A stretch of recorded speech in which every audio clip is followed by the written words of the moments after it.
Greetings, traveler. Yeah. Click that link. After using !drafts, the command appears.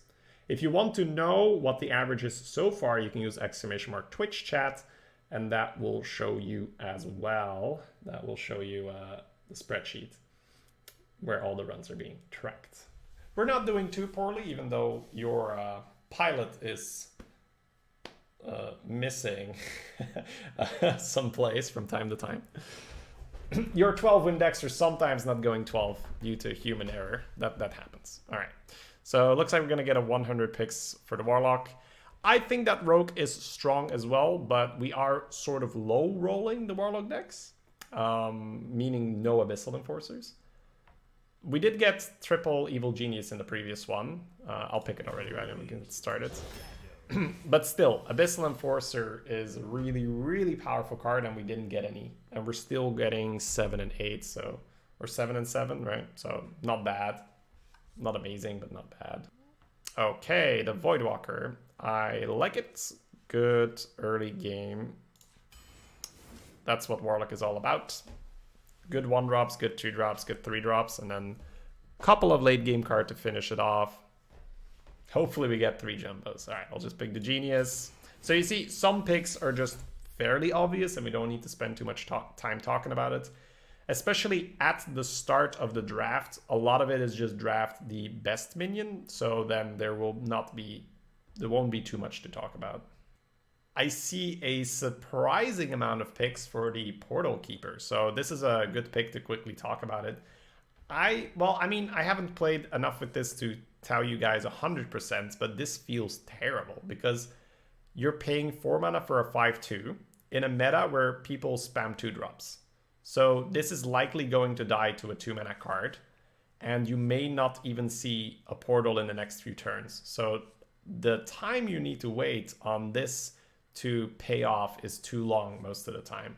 So it feels like a terrible card that sometimes ends up working out, which sort of makes sense that some of you want it because Dirty Rat is still a popular-ish card. Hecklebot is a popular-ish card. So those are cards that are even worse, but have that like sometimes great, but most of the time terrible. Same thing with Portal Keeper. Sometimes great, most of the time terrible. The variance on this thing is really high. Whereas this is a 2-drop, and 2-drops are great, so let's go. I feel like we are indeed, you're getting more in my rhythm of drafting, right, chat? So it could also be that the last 2 Dread Infernals just weren't offered against big things. Oh, sorry, against like small things. So I do think that this is a good pack to pick a Dread Infernal in. Just because it will allow us to draft lower curve later on without being too worried about running out of steam. So I really like this particular pack for Dread Infernal because we have 3 early game cards and we want to be able to keep drafting a low curve without the risk of running out of steam, and then having a Dread Infernal at the end is nice. So good stuff. Okay, so I see that there's a high number of Hench Clan Hag votes, and I guess I sort of brought that on myself, but one pack is not the other. Am I really sad about this pick? No, not really. It's a curve pick, we can slam it down. But I probably would pick the Breaker here just because the Breaker is of higher quality. So this is the nuance you need, or rather the distinction you need to make, you know, draft between certain drafts, between certain picks. The last time when Hench Clan Hag was a really good pick, we were much deeper in the draft. We did not have sufficient 4-drops. We had a Frostwolf Warlord or picked one shortly thereafter. So it's it's very, very specific as that card being really good in that pack. Whereas now there is little to no reason to assume the Hag is going to be a great card. And Breaker is just a better card on average.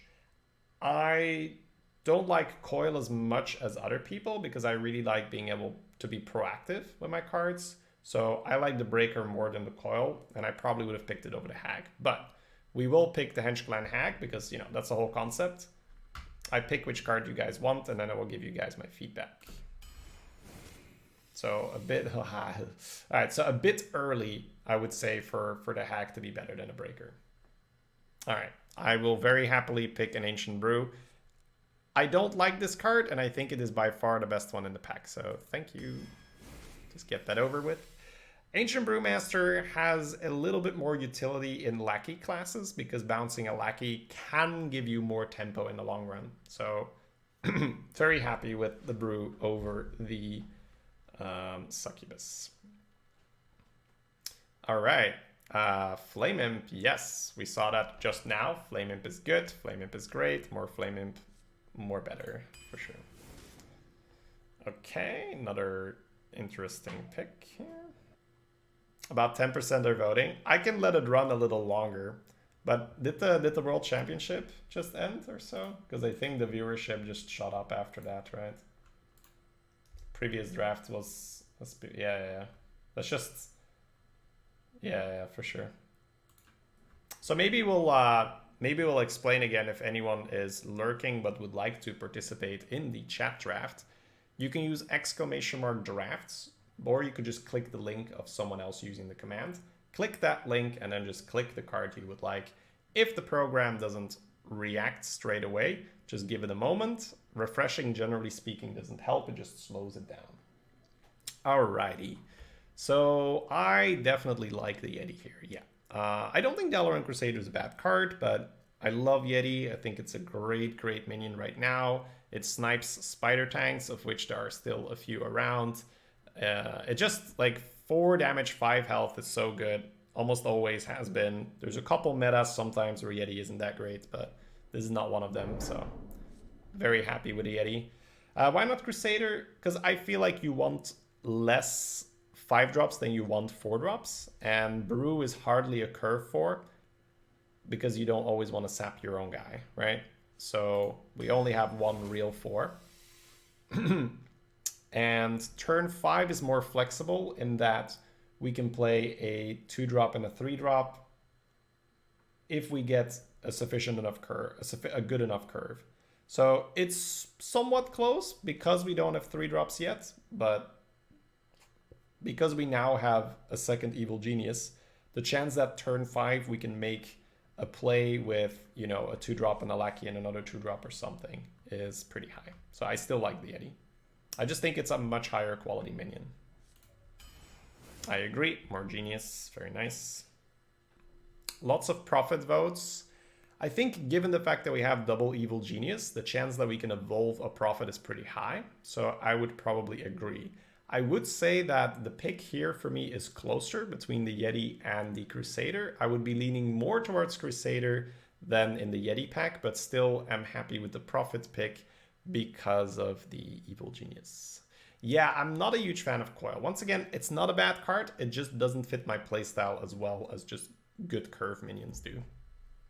So I think a lot of the chat is influenced with how I play and how I've been drafting. So generally speaking, we do draft and play more towards that direction. Less 4-drops. I don't hate the Soldier of Fortune here at all. But with double Evil Genius, it's definitely fine to pick some more 2-mana cards because you can't always play Evil Genius on curve. So for curve purposes, you can almost treat Evil Genius as like a techie card that's maybe more a turn 3 than a turn 2 play. So I definitely don't mind the 2-drop here. Is Nerubian better than Crusader standalone in your opinion? I guess it depends on what my deck already looks like. If I have no information, I'll pick Nerubian, yeah. But most of the time I will look at the deck and have, you know, see what I already have. All right. I can't tell you that the Super Ooze is wrong here, but this is a pick where I might be risky and I might pick Cookie Chemist. Because Cookie Chemist is a much better card than Toxic Sewer Ooze, but Toxic Sewer Ooze does fit our curve better. So once again, I can't tell you that the Ooze would be wrong here, and I think that in your own drafts, you probably should pick Ooze here. I usually just have this feeling that I can make it work, if that makes sense, right? So I would say, okay, I'm gonna pick the Chemist here, and I'll figure out a way to steer this draft in the right direction to make the curve work. And it could be that it doesn't work, but I think more often than not, I'll make the deck look, you know, decent. And then I'll have a cookie, because cookie is a really good card. But once again, I can't tell you that the ooze is wrong here. It's very safe because it gives you something to play on 3. So yeah, that's that. What app to use for the draft? This is called Arena Companion, and I think the website's called Arena Drafts. It allows you guys to vote on the picks.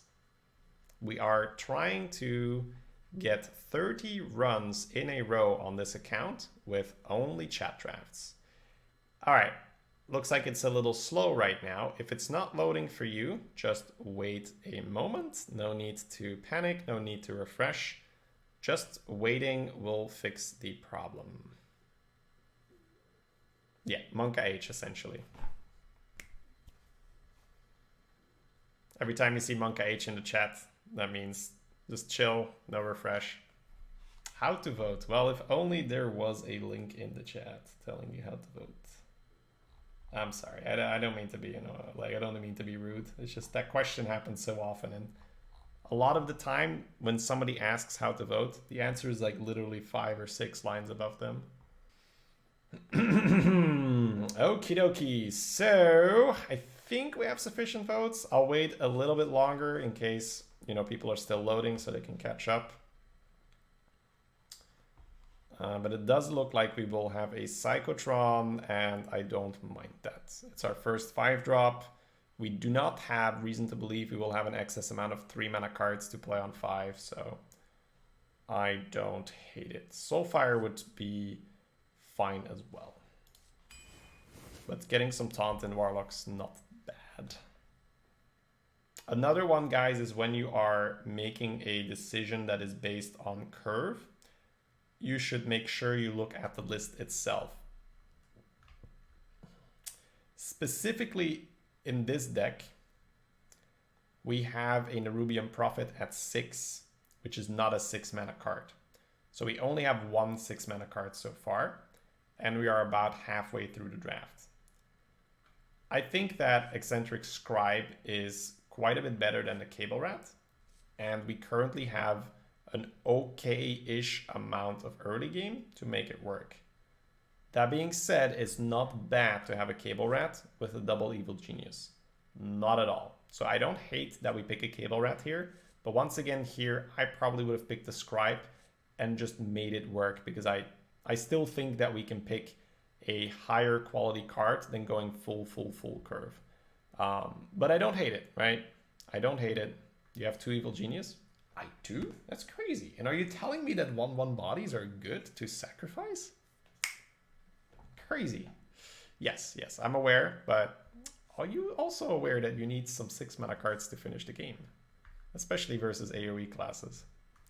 But yeah, we'll make it work. The thing is, like, when you have an Evil Genius, once you can play one of them, the first one will fuel the next ones, because you'll have 1/1s from the lackeys. So the more Evil Genius you have, it's sort of like the easier you keep proccing them.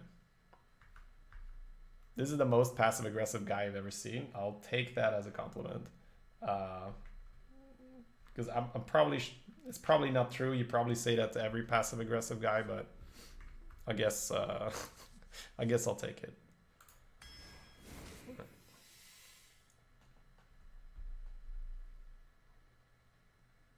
Hey, 3-mana card. I like it. Whew. It's just like, and now I'm going to sound like the guy that says, you try playing video games every day for a living, right? So I feel like streamers always set themselves up for being made fun of when they say that. It's just that, like, if you treat it on a comment to comment basis, of course it sounds like I'm overreacting, but just imagine that you play every day, and every day there's people in the chat pointing out obvious shit the entire time, and you're like, no, really? It's really hard to keep it, like, to not be a little bit like, oh, for real, right? It's really hard to not do that, right? Like, sure, if it happens once or twice, of course it's normal. You just ignore it, right? But if it happens multiple times every day, right? It's just, yeah. Okay, anyways, I like the Evil Genius. It's just like people don't like, it's the same thing. It's the same thing as when I had RSI, right? Where like I'm like, yeah, I can't play because whatever, RSI, right? They're like, have you tried using the other hand? I'm like, fuck no, I have two hands. This is insane. Thank you for pointing it out, sir. It's the same shit, right? It's like, why do you make that comment? Do you really think I didn't think of... It's just, used to drive me nuts, man. Absolutely nuts.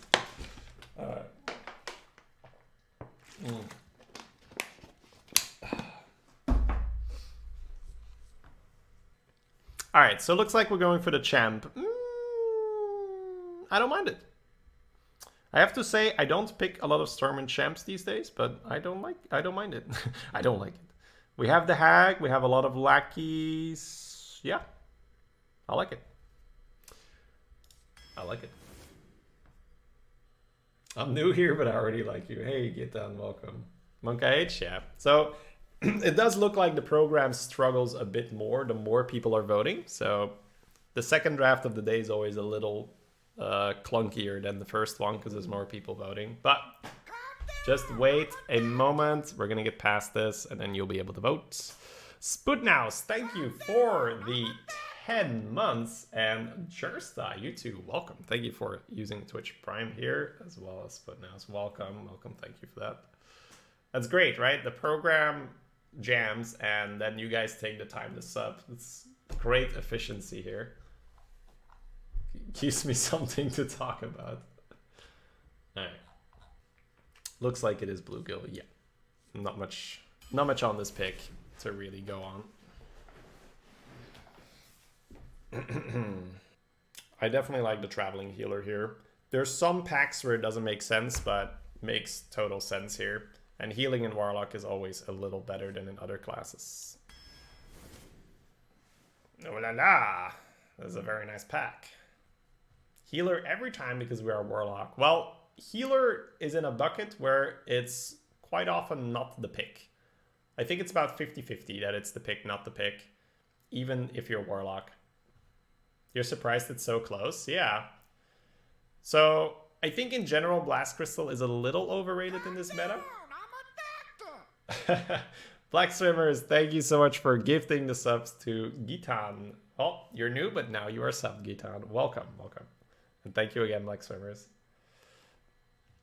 So we will end up picking the Blast Crystal. But especially with that Scribe we skipped earlier. Remember that, right? Versus the Cable Rat. I would be leaning the Dread Infernal here once again because because of these Evil Genius guys, I want to mass spam early game so that I can always proc these guys. That means that I need to make some big picks in the draft. When I say big picks, that sounds so wrong. Well, whatever. We're going to move past that. I want to have some big minions in the deck to make sure that we do not run out of cards. Because if you have mass early game and you have no big minions... If you have mass early game and no big... Come on, chat. I can't do this. This is you guys. I was fine before I met you guys. Chojin, thank you for the 4 months. Welcome. I could have said that unironically 4 years ago. I was fine. All right, anyways. Because of what I said earlier, we want to spam those early game minions to activate the genius. There's a good chance that we're gonna run out of cards if we don't have a couple good big minions in the deck. And you might say, oh, well, you have life tap. A lot of the time, it's not so much, do I have enough cards? It's do I have enough big bodies to survive AoE with? Like, I need to be able to play things into my opponent's Abyssal. I need to be able to play things into Flame Strike, Consecration, Holy Nova, you name it, right? So a couple big minions are definitely required to finish the game. But we will pick the Blast Crystal Potion here because you guys voted for it, of course, and it is a chat draft. But it's the same thing as in the previous deck.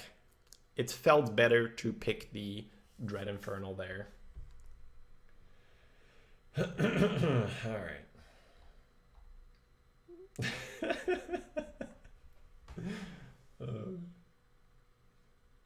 The scribe is hurting us so much. Yeah. If we had the scribe, I wouldn't mind the blast crystal as much, but because we skipped the scribe, the blast crystal feels a bit off. All right.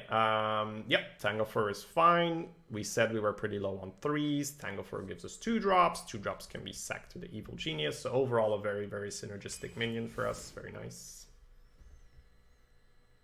Great analysis, Shady. Love it. Well, yeah. I thought that we would just do this for the memes, right? The chat drafts. But it turns out it's actually quite educational.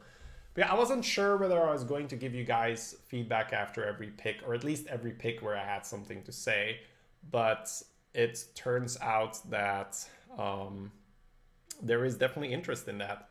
Because I was a little afraid that people would think like, oh, you're backseating the chat or whatnot. But it's like half and half. We are, we're memeing in the chat draft, and then there's me, explaining what I would have done. Is this a cult apothecary? I don't get why chat even considered the Duskbat. You're half right. You shouldn't consider the Duskbat, but you also shouldn't consider the apothecary. So this is a tricky one, right? Because on the surface, you might say, wait, we're a Warlock. Healing is great, right? More health is more cards. And that is true. But if you are on the board and you are dictating the traits, that means you are not getting hit in the face. So the pick here is Bloodfen Raptor.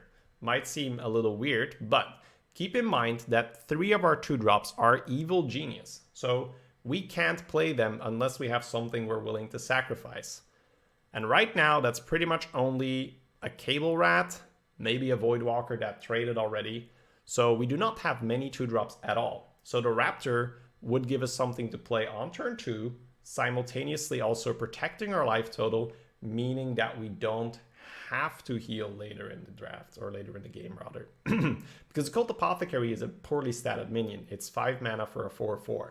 So if you can avoid having to heal because you're on the board, that is a good thing. Now, as to why it is not Duskbat, is Duskbat a 3 mana card? Sort of. It's a 3 mana 2/4 without any additional effect if you're playing it on turn 3. We only have 1 Flame Imp to proc it early. Maybe a Dread Infernal for turn 9. That's about it. So Duskbat is more a 5 mana card than it is a 3 mana card. And if your argument is, but it makes 1/1s for the Evil Genius, then you're casting your Evil Genius until turn 6. That's not good. You want to get your Evil Genius out much earlier than that. So while in theory it sounds kind of good, oh, I make 1/1s and I can eat them, it's too slow. It's too much down the road. Evil Genius is at its most annoying when you can play it on curve. So I would much rather have a 2-drop to pressure with than picking this to later down the line maybe get a good Evil Genius. So there we go. Oh, I have to suppress the instinct of picking the card I want. I haven't done it yet, but I've accidentally done it almost done it like 4 or 5 times. There we go. Whew, that was a close one, chat.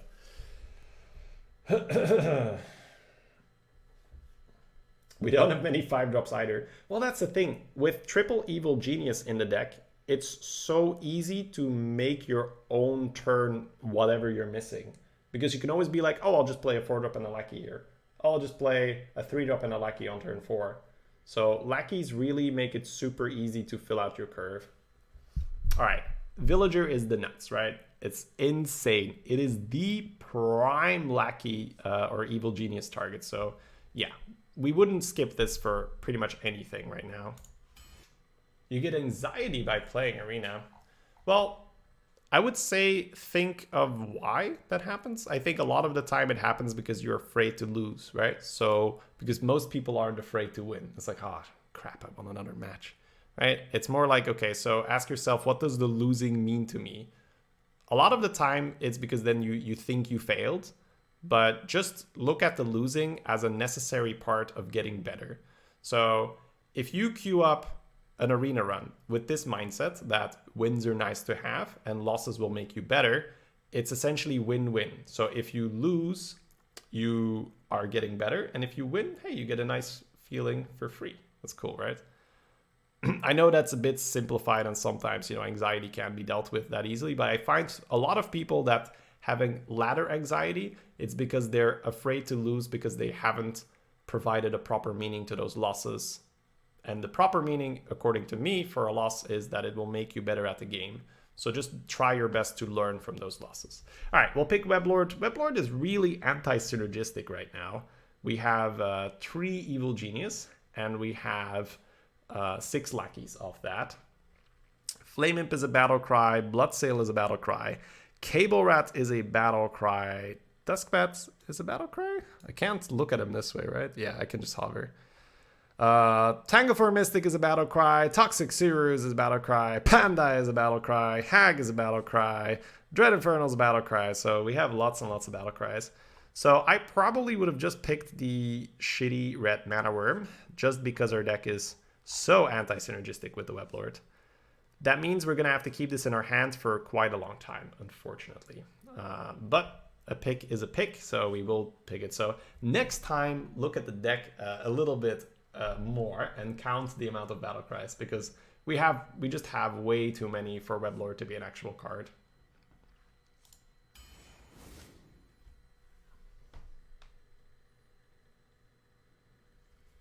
What overlay is that? This is Arena Companion, and the website I think is called Arena Drafts. But let me see, right? Is it Arena Drafts? Right, I'm clicking myself. Yeah, arenadrafts.com. The link is in the chat. It allows you to... Ooh, I can vote on my own draft. What will I pick? I saw the number going up on the program. I'm like, that's surprising. Chat can't check the deck to see the battle cries. Well, I mean, it's still on stream, right? All right. Okay, I'm gonna pick the Pixie. Sorry, guys. Because the Pixie has higher votes here, right? The Pixie is so much better than the Doctor for now. Good attitude. Here's some bits. Thank you so much, Dumpster Legend, for the 100 bits.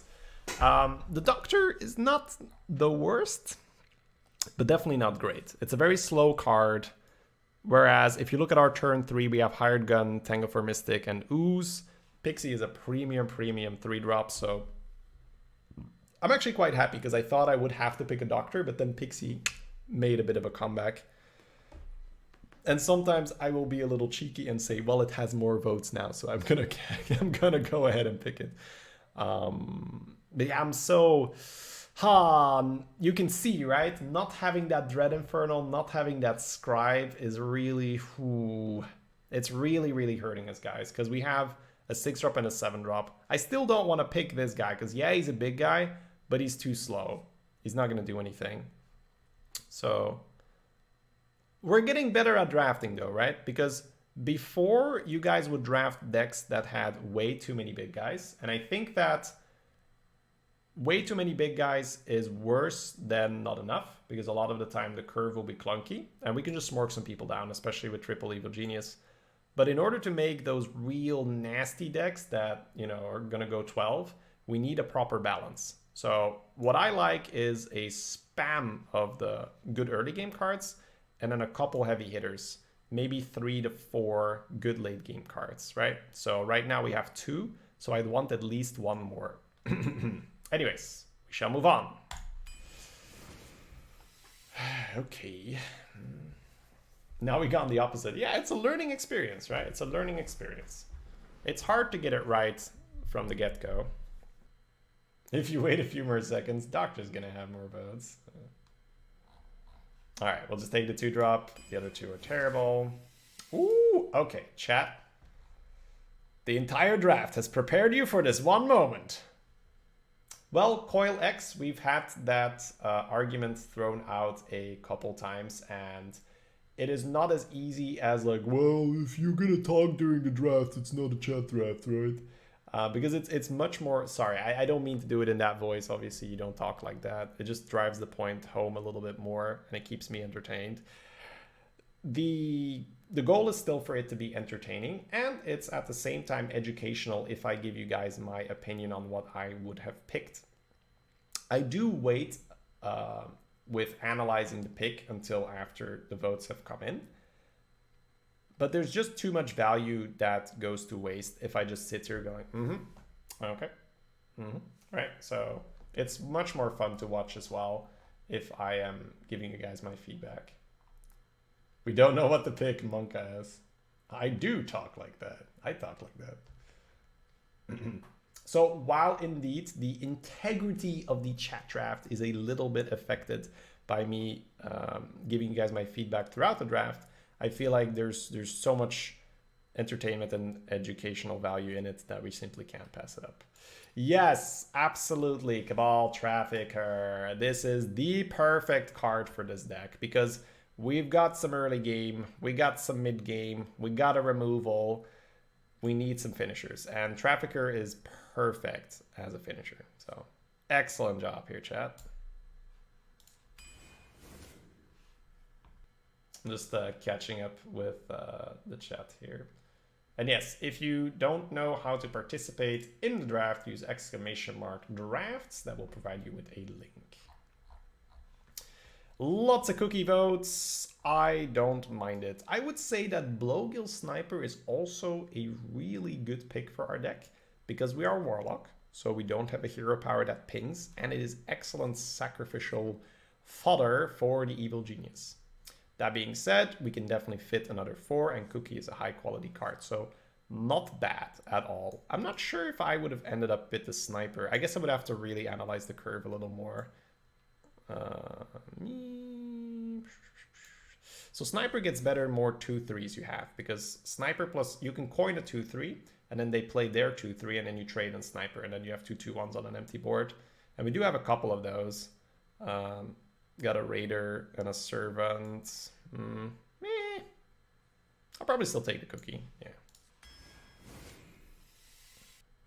That Weblord though. Yeah, that Weblord will be unplayable for a very long time.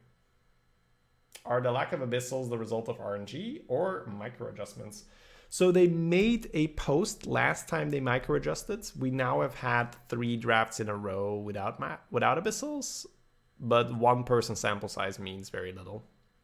So it's hard to say.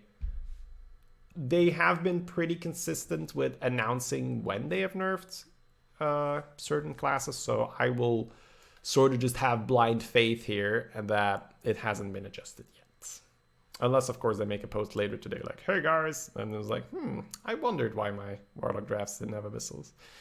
All right, the Shadow Flame here, I don't hate it.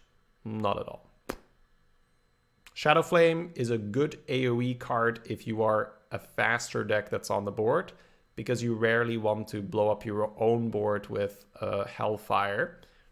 Whereas Shadow Flame allows you to only sacrifice 1 guy to AoE. So, not bad. Don't mind it. And the last card. Alright, the last pick. Lots of Nerubian Prophet votes. Okay. Don't mind the deck at all, chat. I think you did a pretty good job. So, the couple picks I would have had different. We would have not had a Duskbat. This would have been there was a 4/4, the Raptor, right? Yeah, I would have had a Raptor instead of the Duskbat. I might have had a Cookie instead of the Ooze, right? And then that Cookie would have been Blowgill. So essentially, I would have had a Blowgill instead of the Ooze, which I think is quite a bit better for our deck, right? Because a Blowgill is a better sack target and it's a ping. So there's that. I would have had a Scribe instead of this evil Cable Rat, which in the end, with landing the Trafficker, honestly might not have even been better. It would have been good, but we really need some sack targets, and the Rat is pretty perfect for that. So I can't even tell you that the Rat was worse than the Scribe. I would have not had this guy, because he's really, really anti-synergistic. We would have had a Red Mana Worm instead, right? Yeah. And then we're almost there. Blast Crystal would have been Blast Crystal if I had picked the Scribe. So I probably wouldn't have picked this differently. But given that we already skipped the Scribe, I would have probably picked the Infernal, if that makes sense. So in my draft, I wouldn't have had the extra Infernal because I would have had the Scribe. In your draft, I would have picked the Infernal at the moment we picked the potion. Henchclan Hag would have been a breaker. That's kind of it, right? Yep. So honestly, not too much difference. And some of the picks were only minor. So yeah, no problem there. All right, guys, I'm going to queue up, go to the bathroom, and then we'll get started. Gul'dan versus Jaina. You asked for it. Your soul shall be mine.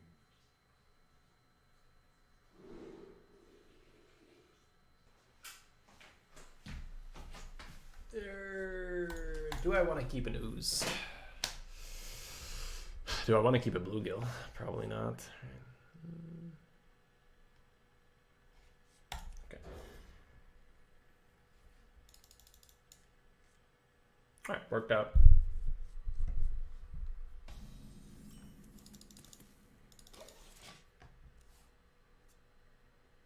All right, guys, I am scrolling up a little bit to catch up on the chat.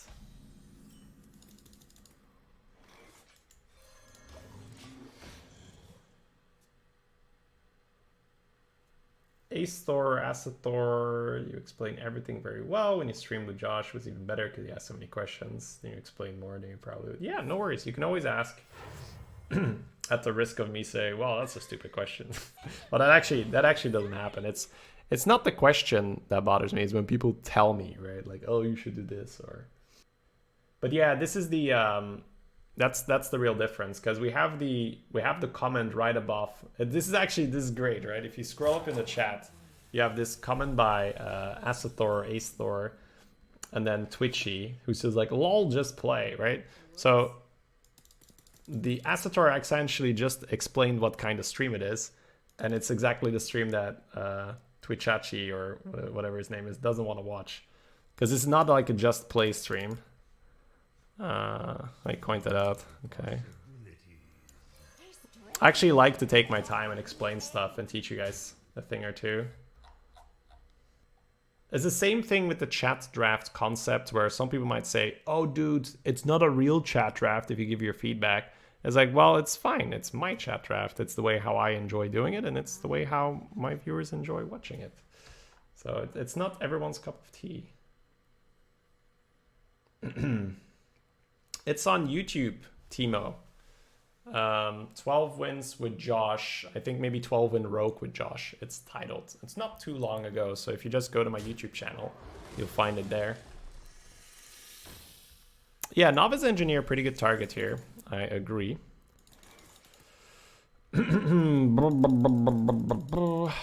So, if I free kill here, Novice Evil, make ourselves a little vulnerable to Flame Color, but that's not too bad. I hope you like my invention.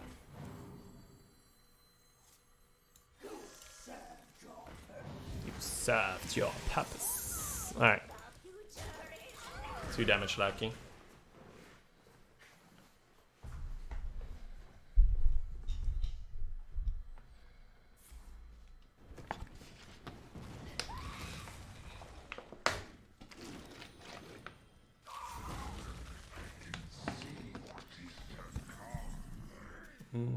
Just pinged, okay. Last runs score. You can use ! Twitch chat. Everything is there. So we could just shoot the Cobra and play the Yeti. Or we could go for some more lackey shenanigans. Or maybe even start with this, right? Am I gonna do that? No, I'm gonna start with this.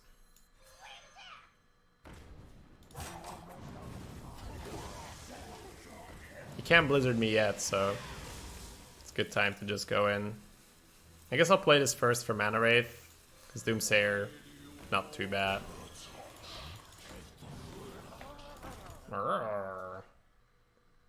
What mic stand is that? Oh, I am the worst one to ask. It is a Rhodes something, but bought it a couple years ago. I'm terrible at remembering those things. Like when people ask my specs, I'm like, stuff. So,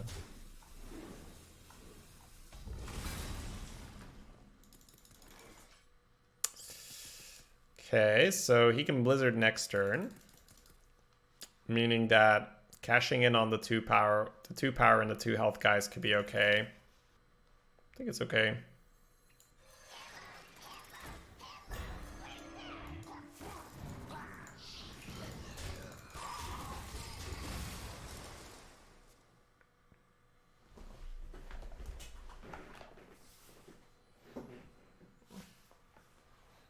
Yeah, that's what we're known for. Do you eat Belgian waffles all the time? No, I don't. I don't really thrive on sweets and stuff. Don't think many people do. But when I do choose to eat some dessert here or there, I will say that a good waffle, crispy waffle, because you got 2 kinds, right? You got like the more doughy ones, but those are meh. The crispy waffles are great.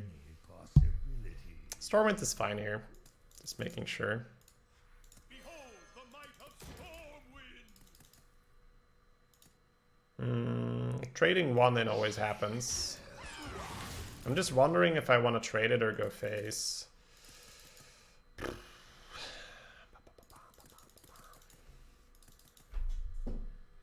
I think I'll probably trade it just so I can develop next turn and sort of force the AoE.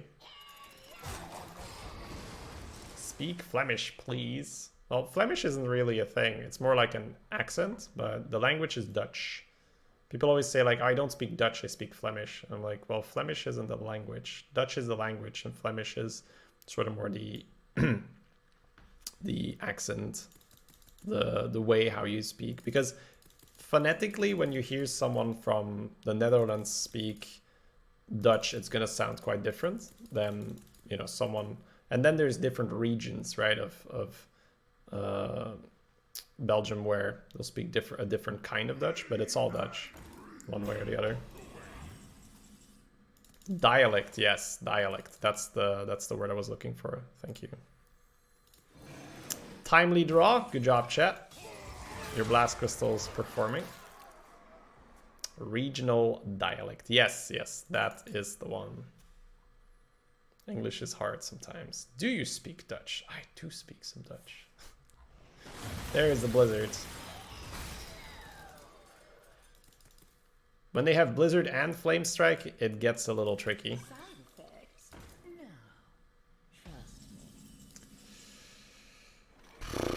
Do you say allez? That is definitely something a bit more Flemish than it is regular Dutch.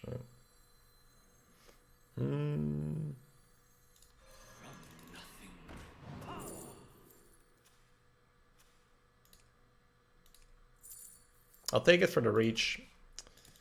I might tap here. I feel like we're gonna get Flame Strike. Feels bad, man.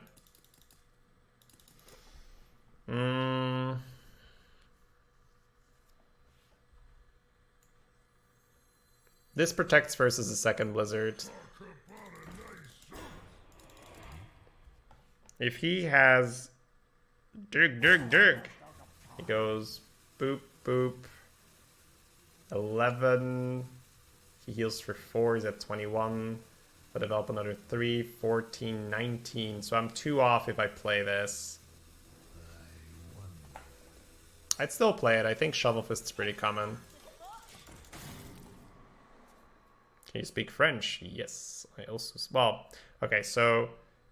If you hear my French, you'll be like... Right? For people that speak French, but... Hey, there it is. But for the people that... for who French is not their... I always say mother tongue, right? Like, or... Like, native language, right? That's the proper way of saying it.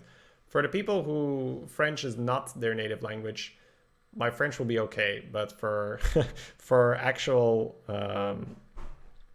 people from France or from southern part of Belgium.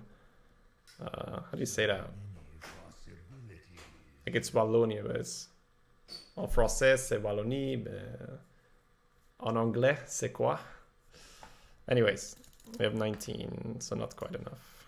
Just put stuff down. Trade here. And now we have an extra 3 damage. Mother tongue? What? What? Yeah. It's not a... It's like a literal translation. Wallonia? Yeah. Anyways. When there is a native speaker, right?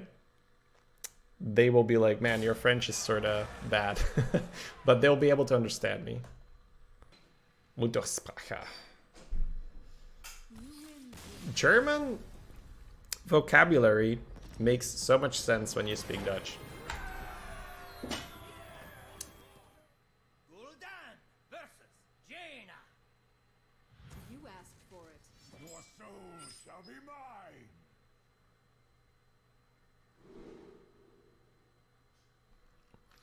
Do we get rewarded for greedy keeps? Sometimes I mulligan too conservatively, right? Or rather too aggressively, not conservatively. Keeping good cards sort of works. Isn't that the case in every language? What being the case?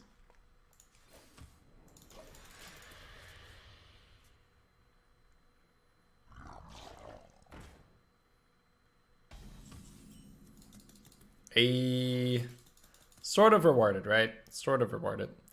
I'll play it now and let the profits let it get reduced more. Get it out! Get it out! Bitch. Oh, beautiful.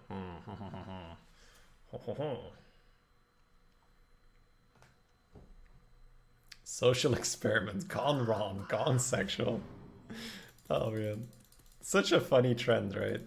Just slap gone sexual on it. Ah, chat, we're gonna win the game this turn. Na-da-da-dum. Na-da-da-dum. Na-da-da-dum. Na-da-da-da. Na-da-da-da. Na-da-da-da. Turn 4, by the way. Let's go. Lackeys are so dumb, dude. Oh, nasty. What did you mean by vocabulary? The collection of words that language has? I don't know.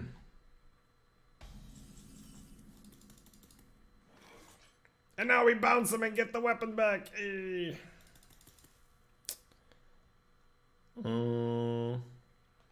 What do you mean by words? Yeah. Can you define words? I think I'll just make more lackeys, but we can bounce, but we don't really need to. You served your purpose.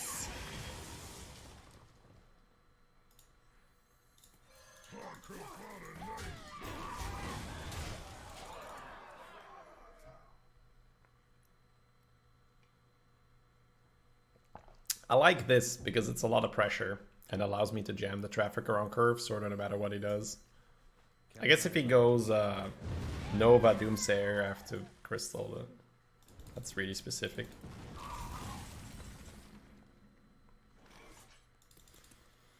This is a bit annoying because Flame Strike clears unless I trade either this or this.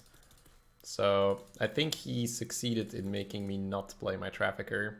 Because now I want to just Lackey and Psychotron. Because he still has coins, so he can Flame Strike next turn. So it's better to... Because I don't want to miss the damage, right? It's not good. So now if he Flame Strikes, we keep the Psychotron. And then we can play Trafficker with this or the Imp. And that we should still win. Truth is my shield. Yep.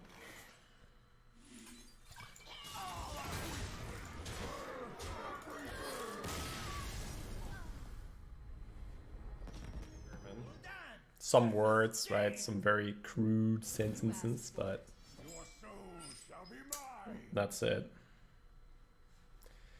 Experiment worked. Yeah, we hit the one. That was great. You could do this. You could also keep it. The main thing you're looking for is another 2-drop, so you can coin 2s, or a 1-drop. We have 1, 2, 3 other 4-drops, 5 other 4-drops sort of to find, so I guess I'll throw it. Give ourselves more chance for a 2. Hey, we found a 2. Nice, nice.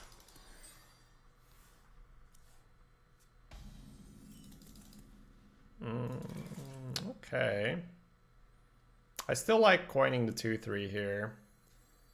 And then we have the villager for when we hit the evil genius. I thought you were American. Nope, I am Belgian.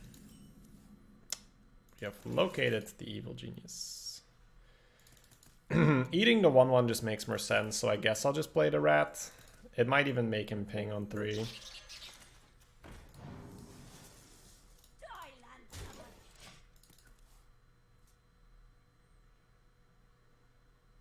Are we talking about your accent? You from Jersey? No. I don't know, guys, if we're being serious or not. But after a while, you guys are memeing so much, I don't know what's what. It's a little weird to do the genius play now, because then he has a 2/2. I think I'll just play the servant and the villager here. So many possibilities.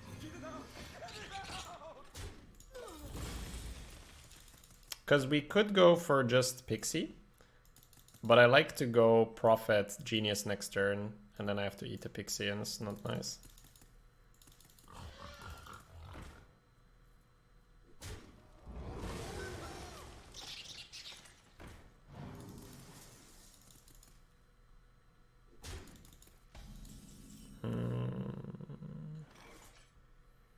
I guess I could hit the 2 damage Lackey.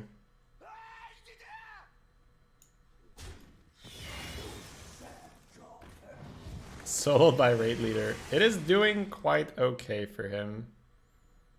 But we're fighting back.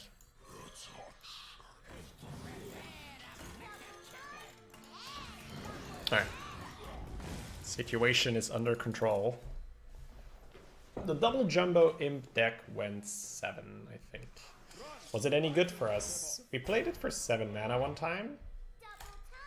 And we pulled it out of Void Color twice or so.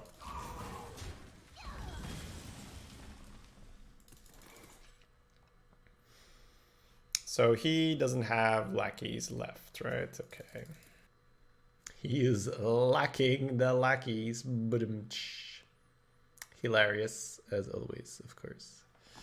I think I'm going to save the Traveling Healer for when it heals one of my guys. So I'll just play 1/1/3 now. Voidwalker feels a little wasted. Another Blast Crystal is fine. Darkest Tower, oh my god. I could just Shadow Bolt on this turn, though. Is that just better? Just Shadow Bolt now? How about the Shadow Bolt now? Yeah. I'll play the Prophet because it allows me to use Traveling Healer. But playing Voidwalker here wouldn't be too bad either. If I don't play the Prophet now, I probably won't be able to restore health to a minion. That doesn't mean like we'll always get to do it now, but there's a chance. Evil Genius. It seems like a good way to start the turn.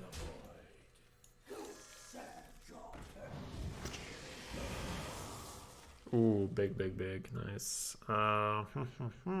So trade evolve.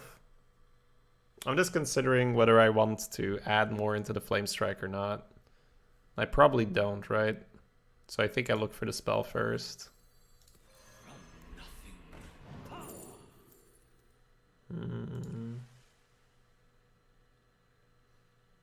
Wow, 1 more mana would be amazing here. I'll just pick the Siphon and play slower. I might tap last depending on what I roll here. Oh boy, an Underbelly Ooze. That's actually not the absolute worst here, right? I know he trades first. Oh, but he can't trade first if I Voidwalker. Okay.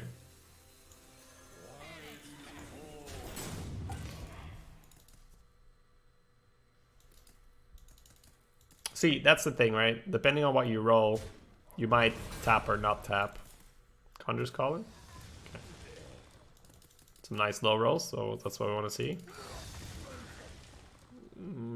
I guess more low rolls, yeah, sure.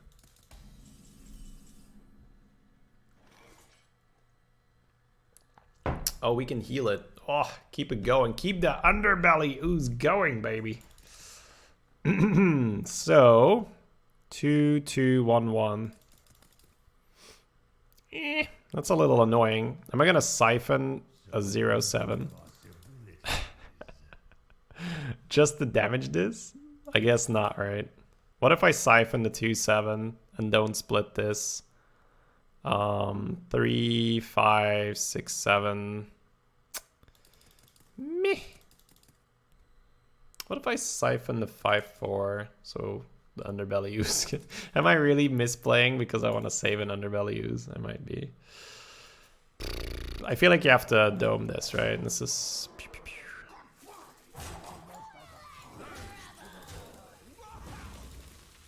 Could just Siphon the 5-4, yeah.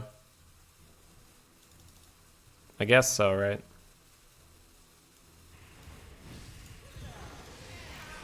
Maybe pre-trade this. Yeah. Okay, that's fine. Ordering? What'd I do? Oh, yeah, you're right, you're right, you're right. What was my life total? I missed 1 health. Come on, guys. Come on, guys. If it was 3 health, sure, but... You guys making a fuss for 1 health.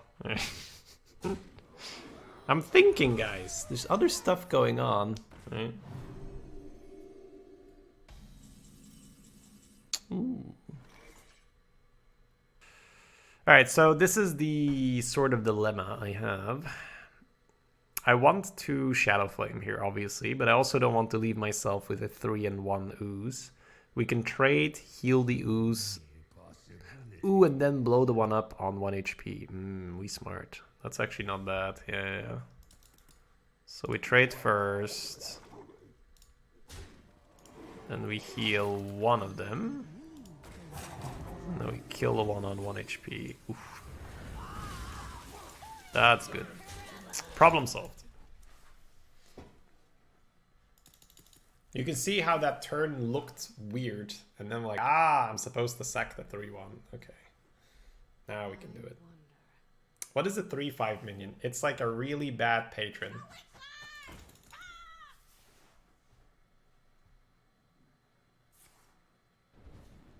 But I rolled into it with an evolve.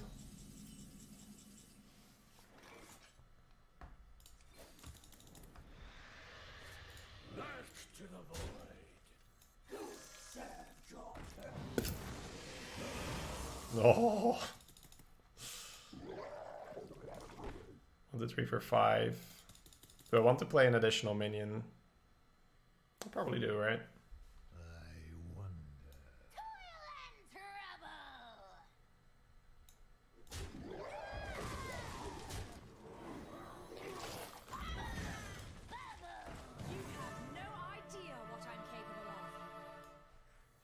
For the dig day.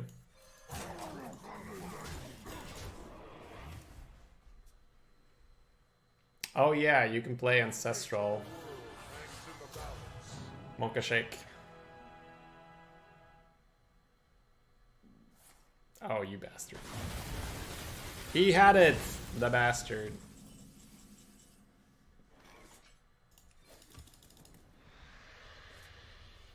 I feel like I don't give him the 2-drop right now.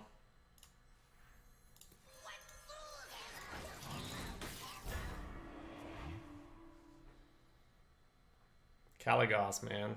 Yeah.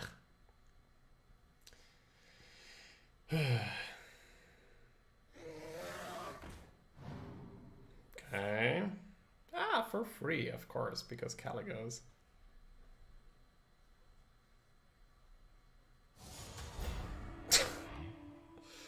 Woo! How dare he high roll Twitch chat like that? Doesn't he know who we are? No decency. That's a phenomenal draw. Might not be enough though. Let's see. So we can Infernal, boopity boop, Rush, trade. It's not as bad as it looks right now.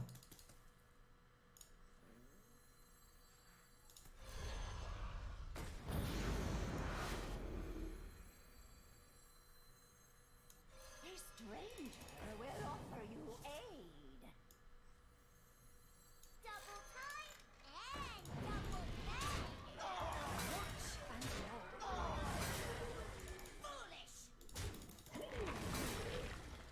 I guess we're supposed to bump the 2-2 because we got a 7-2 on the board. Fate Play, thank you for the 18 months. Welcome back. Stop gaining health. All right, we need a trafficker, I think. One Cabal trafficker or more Sunreaver spy. Okay. Hey, that is a Cabal trafficker. Right as ordered. Very nice, very nice. He's gonna have to sack his Caligos and the Smith in it.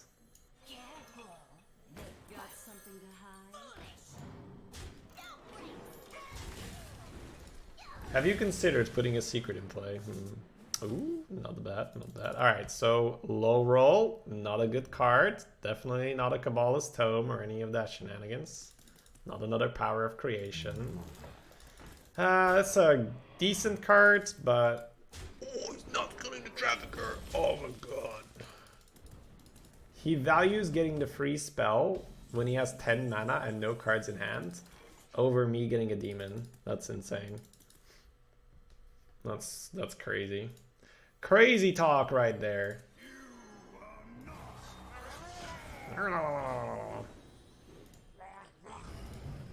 Crazy mages. Got something to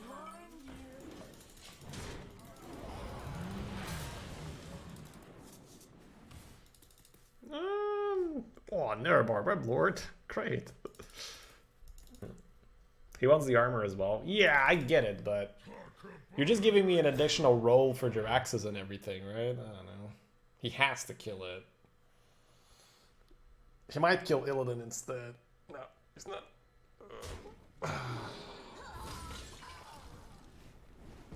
Yeah, he really made a lot of... Yeah, this is not good for him, right?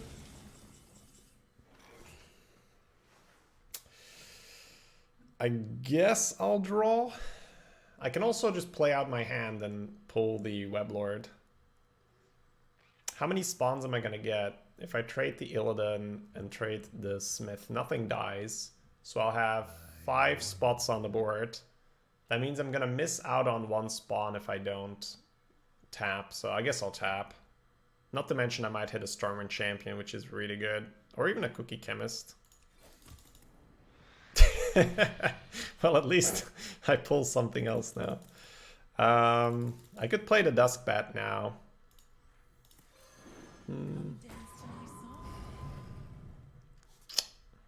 But it's still better to play the Yeti, right?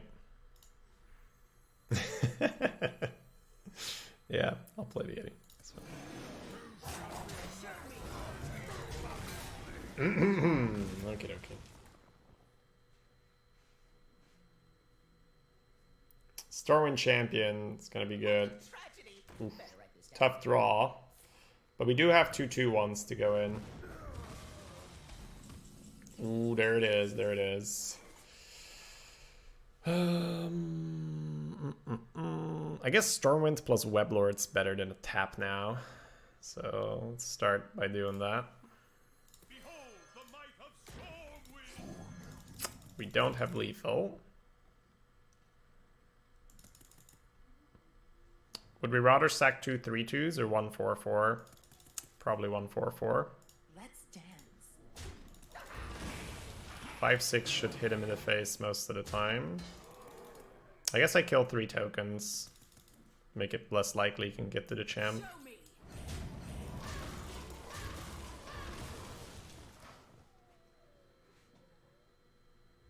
Because if the champ lives, we got this, right? Oh my god. At least I killed the tokens, but oh.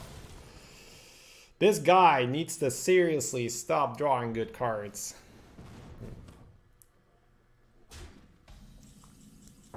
What the fuck? Streamer, you missed the face. Why you missed the face, streamer? One of these days, this weblord is gonna do something though, guys. Ah, there we go. He's like, I gotta kill the Starman. I gotta kill the Starman. So there's a lot of cards we could hit, right? Well, a lot. There's 2 out of 3, which is pretty good. We can flip the Stormint or we can brew the Stormint, but that means that Pyroblast wins in the game. So Pyroblast winning in the game is a little awkward. I would prefer to not have that happen. We can't play both of them if we still keep everything on board, but we can't really sack anything except the Stormwind. So I guess we're just gonna put a 4/4 down and hit him in the face. And hope everything is gonna be okay.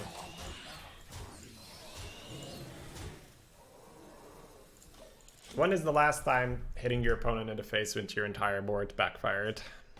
Never happens, right? For the king. Okay. Does that even prevent lethal? 4/4. Doesn't? No? Okay. Never in recorded history has going face gone wrong. Alright. We got there. Yay! Wow, after he rolled those 2 Sunwalkers, I thought we were done for. But the Dread Infernal was very, very timely. Nice. Alright. Ooh, that's what you like to see.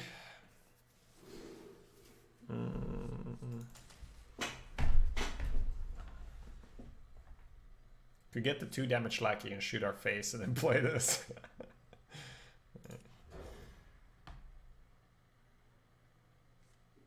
Yeah, the 3/8 taunt, right? Oh my god. The hand just got even better. It's amazing. This hand, man. Oof. Poor Paladin. I was thinking if we ever coin a 2/3, but with this hand it just never works. Let's get the dude out. Reporting for duty.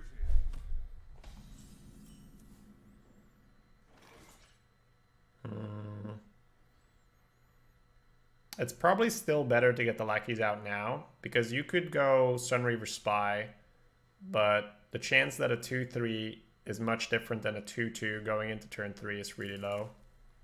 So, especially with Bronze Herald being a thing, 2/2 is better for that. And we might even coin the lackey if it summons a 2-drop here, right? I don't think these are worth coining.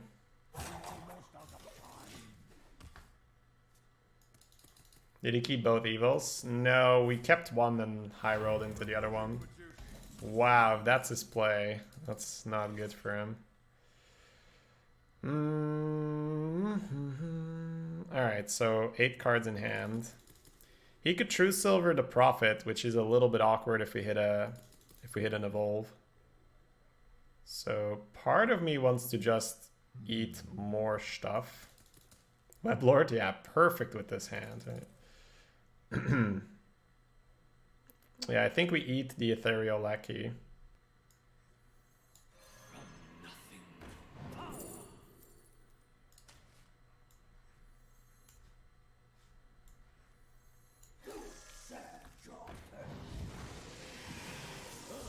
Okay, so we didn't hit an Evolve Lackey. I guess we just have to get all this other free value and win that way.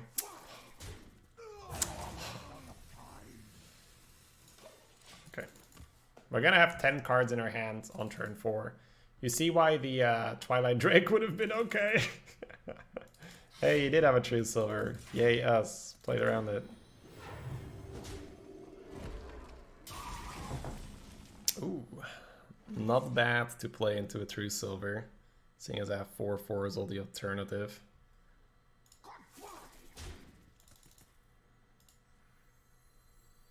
If he plays a Tangle for Mystic, I overdraw. But I don't want to play any of the lackeys here. You can be whatever you want.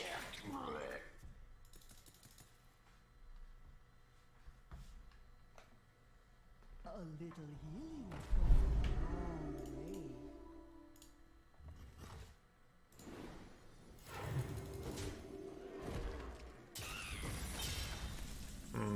That feels like a redemption. But we can take it out. Alright. Missed one heal. Well, it was him this time, right? Ha! Now his chat is hounding him. Kodo would be fine. Redemption is also fine, I guess. Oh. What? Ha! It's eye for an eye. I'm guessing Avenge. So many possibilities. Am I just gonna float a mana? Ugh. Ugh, floating a mana? Disgusting. I think I'm gonna float a mana. I don't want to play the Rush Lackey, nor do I want to play the 2 damage one. It's also no point in cookieing. Tapping with such a full hand. Oh. Alright, well the other play would have coined, so he would have gotten that anyway. Oh, card draw, baby. I honestly, with the lackeys, this is probably not as terrible as it once was. Could cookie the 0/5. So Cookie's battle cry is deal 5 face now. It's not a terrible battle cry to have. So what are we doing? 2. Don't really want to rush one in. Could just go 2/2/1 and play the rat. I guess we might coin here, right? Yeah, we might coin here.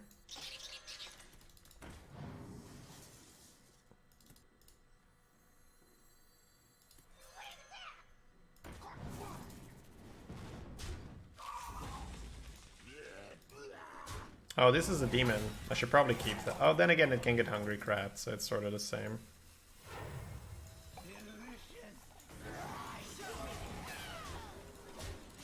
Yeah. Still no witch lackey? Yeah, that's true. Ah well, it's okay. We'll manage, right? Oof, that's a big one. He's like, do I play my minion? I guess. Oh man. Was it like just today, Crying Joker? I'll play later today, so. We're close. Rushing the Flame Imp in is pretty decent. Excuse me.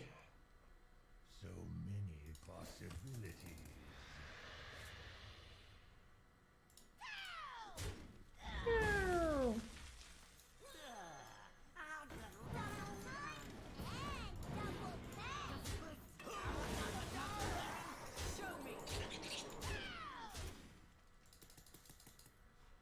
Our hidden tech, guys. Play around whatever.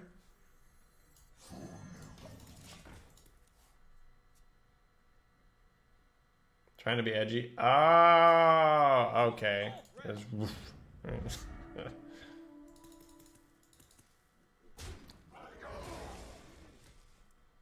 Pog! Haha, blocked him, guys. Alright, well, he's dead anyway, right? No matter what he did there. But still, countered!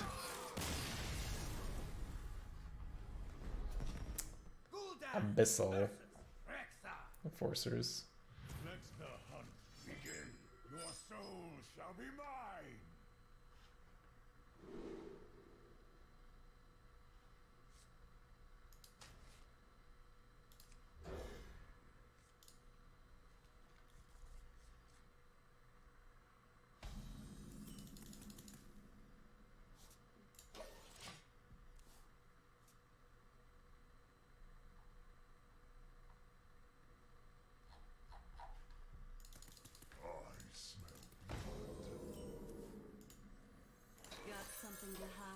Got something to hide.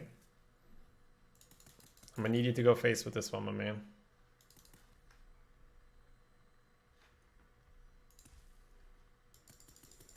Is the run with double jumbo imps going to be posted on YouTube? It did not go that well. I think it went 7. I mean, it's okay, right? But wasn't exactly YouTube worthy. Show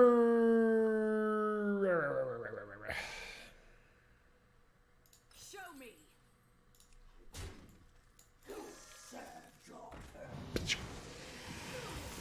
Downgrade the minion, Pepega.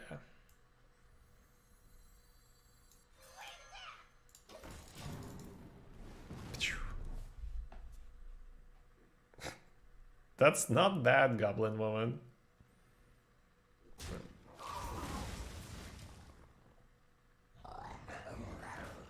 What? What? No. No.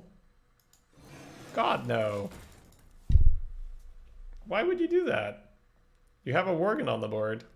That was going to be really annoying for me.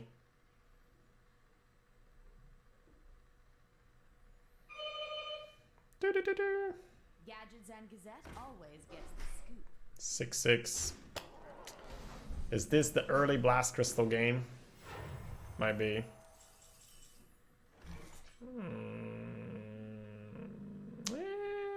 Probably not. I'll probably just play a bunch of things. This is a tough decision to make because we're probably going to play Flame Imp and Traveling Healer. We might play Traveling Healer on the Yeti after free killing the 3-3. We might also play Traveling Healer on our face. If he chooses to put the Reporter in our face, that's going to be a whole lot of damage. But that also means that we'll have a healthy Yeti and we can then use Blast Crystal the turn after. Which feels a lot better because then we can play Trafficker. If we play Blast Crystal now, we can't play either Trafficker or Inferno. So I think I'll still heal the minion, and if he ends up trading the minion, I will have healed my face for more. If that makes sense. But it's not a very easy thing to think about here.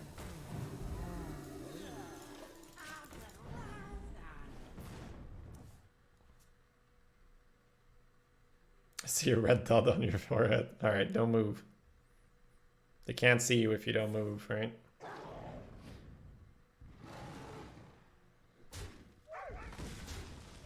Smirk.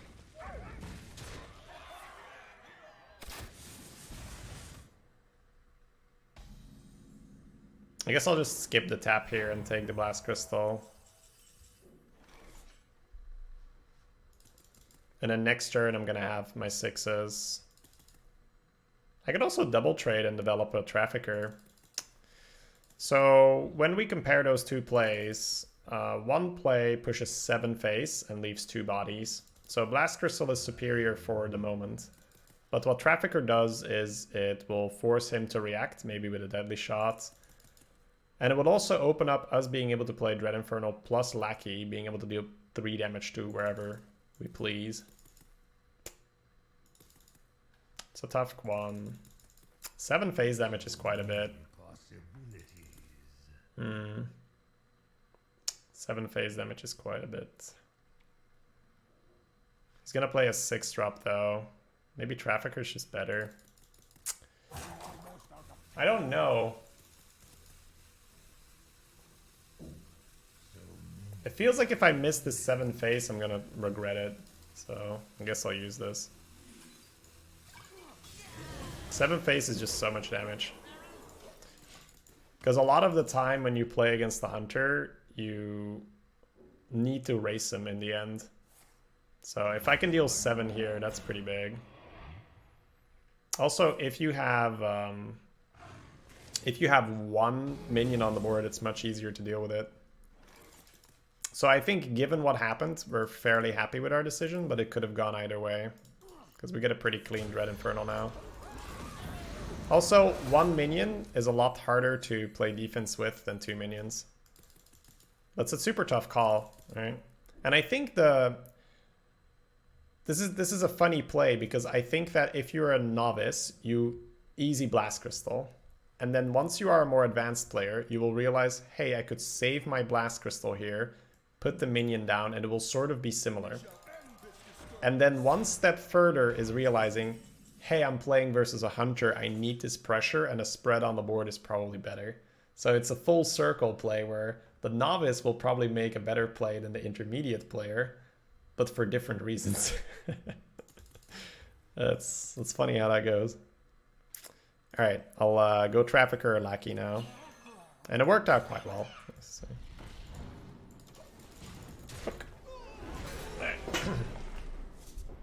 Oh, baby!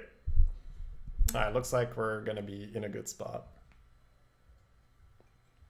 Calm down, I'm a doctor. Jade Red, thank you for the 2 months. Welcome back. Welcome back. It's like the brain meme. Yeah, sort of. Only this is like 1 step forward, 1 step back. And he did have the deadly. And he is still a lucky fucker. Okay, cool. Okay, sorry, it's okay. A lucky individual, guys. Sometimes fortunate might be applicable as well. At least we did not get super wrecked there. That's nice. Do I want to evolve? Could get a 7-drop and a 1/1 on the board, or a spread. 7-drop and a 1/1 versus 5-drop and 3 1/1s and double evolve. You could play Call of the Wild next turn. It's probably better to have a big spread going, right?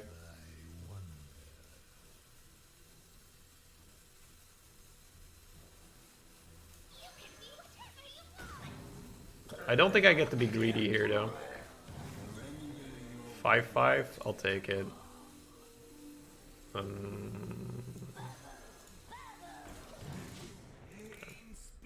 I think I need the full tempo versus the Call of the Wild. The 5/5 could even debate the Huffer trade.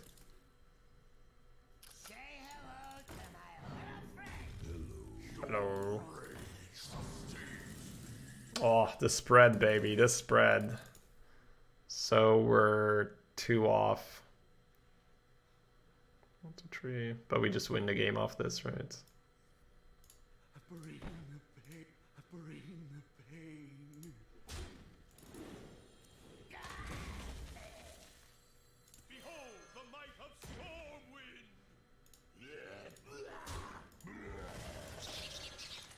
I will find you.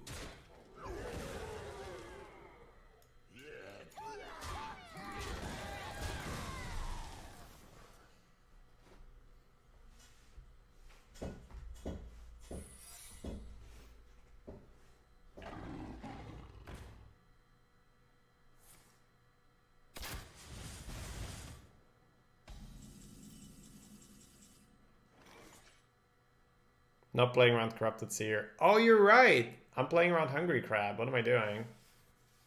I totally forgot that Murlocs didn't die. Alright, how much do I have? 9, 11 if it's an explosive trap. If I kill this thing, I never lose though, right?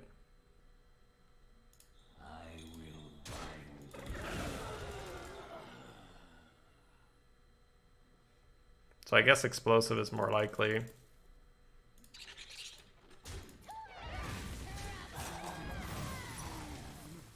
Resurrection.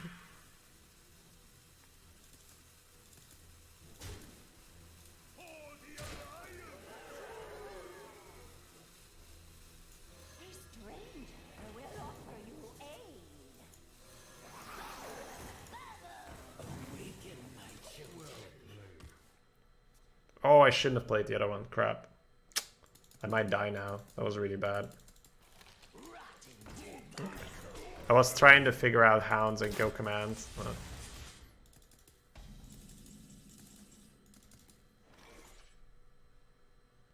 Be gone! For the Alliance!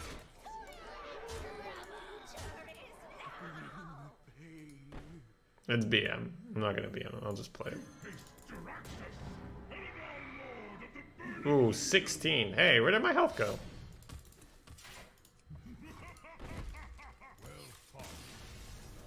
Gul'dan versus Gul'dan. Gul'dan versus Gul'dan. I am your nightmare.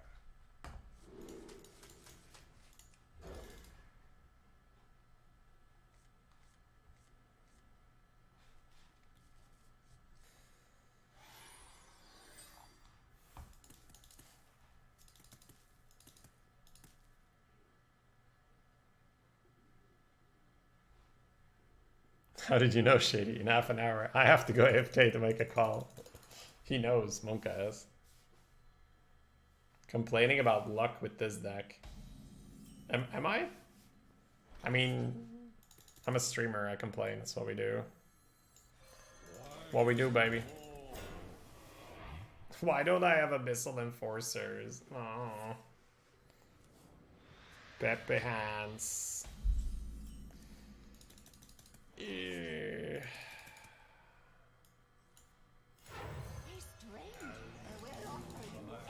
I guess next turn we're gonna eat the Voidwalker and play a Lackey. Do you know why Jiraxis doesn't get more health when you buff him? No clue. Drives me nuts. I guess I'll just be good at the game and get the Rush Lackey.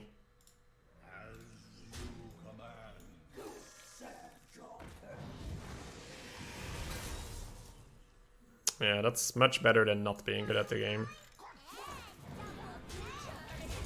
That solves everything.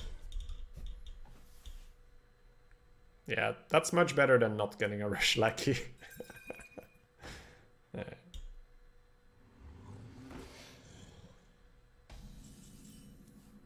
Oh.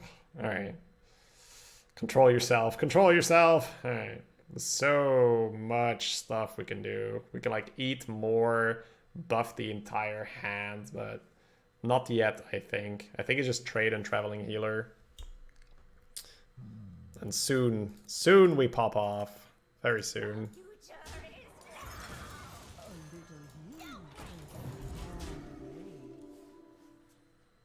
Do it? Yeah, I want to, but this makes too much sense. Because if you put a 2-2 on the board versus a 2-3... Face. Really now. What are you up to, Mr. Gul'dan? Because that sounds a little bit suspicious, I have to say. I think making more lackeys is a good start.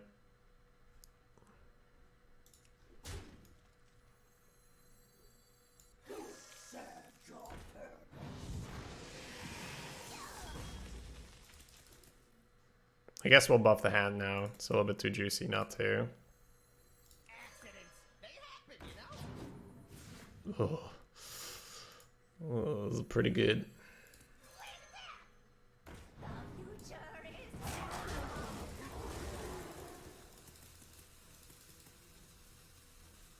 I don't see the point in trading my bubble in right now, because if he's gonna AoE me, he will do that anyway.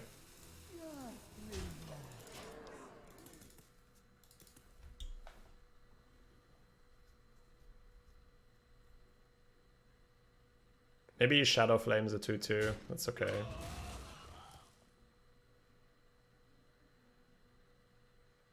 Hand buff on a stick for 2 mana. For 2 mana! It's important, Ransu. Don't forget that part. Oh, no AoE. You poor bastard. Man, we're gonna just hand buff again, aren't we, chat? We're like, wee! Wee! That's definitely the meme play. Do we want to do the meme play? Getting a Psychotron on board is the non-meme play. Because the clear you're afraid of is Fellfire right now. Ah, who cares? Let's do the fun play. What could possibly go wrong by doing the fun play? I have no clue. I never get punished for doing the fun play. They happen, you know? Alright, so... Let's First hit him in the face.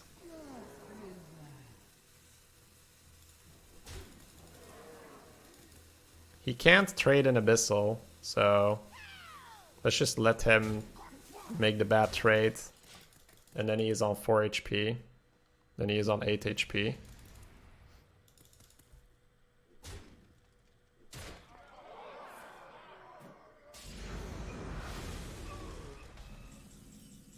Chat, I did the meme play and I might lose now. Please advise.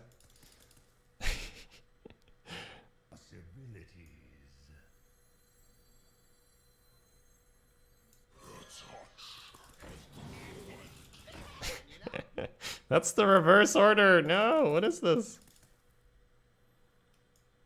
Another Fellfire? That's not enough. He doesn't have the mana.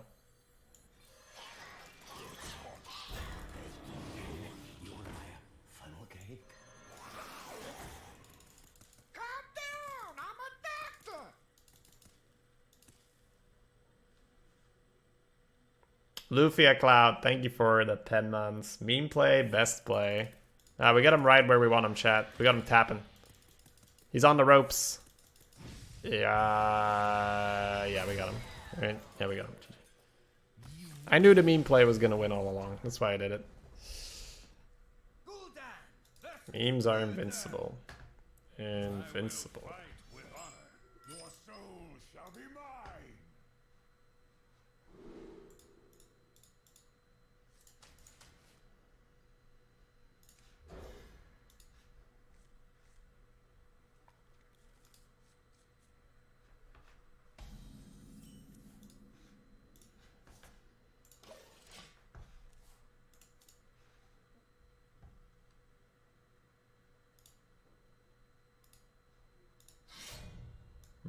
That's really good.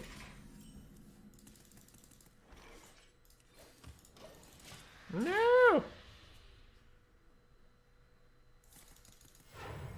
stranger will offer you aid.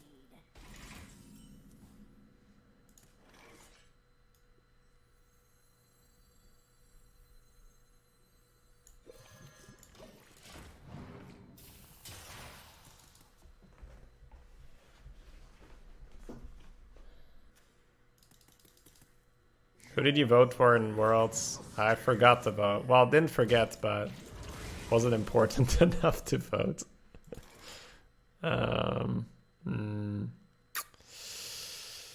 This is not good, guys.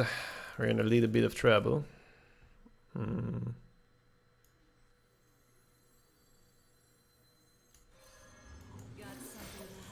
It's because we didn't play this on... Well, I mean, not because we didn't play this on curve, but it's because we didn't have a play. This wouldn't have done much on curve.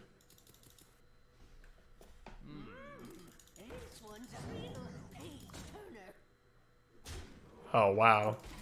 He allows us to deal with the tech that would beat us. You know what this smells like? He's setting up a consecration. Right? He's like, yeah. Hit my 1/4 twice. Right? That's like with the laugh and everything. That's what he's saying. The problem is that I really, really, really want to play into consecration. It's not good. It's not good. You're giving him too much credit. I don't know.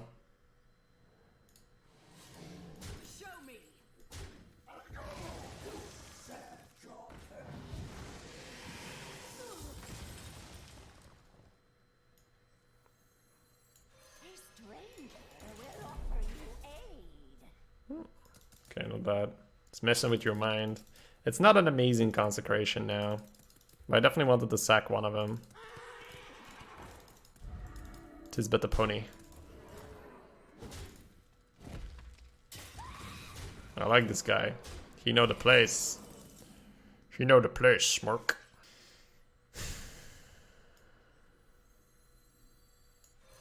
Tough round so far.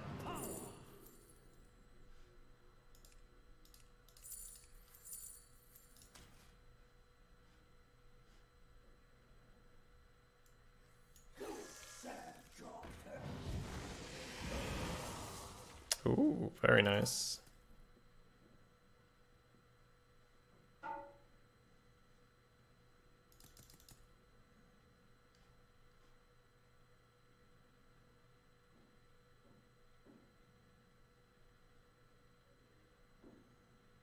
So many possibilities.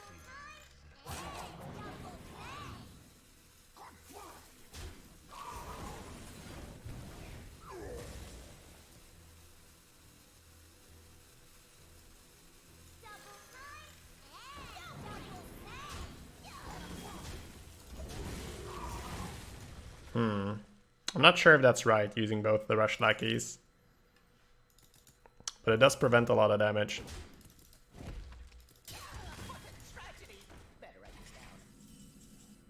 Again!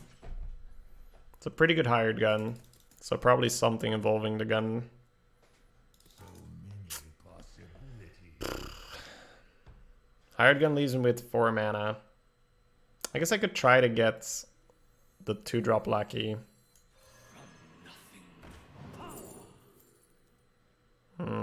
Feels like a nether. I hope we get there.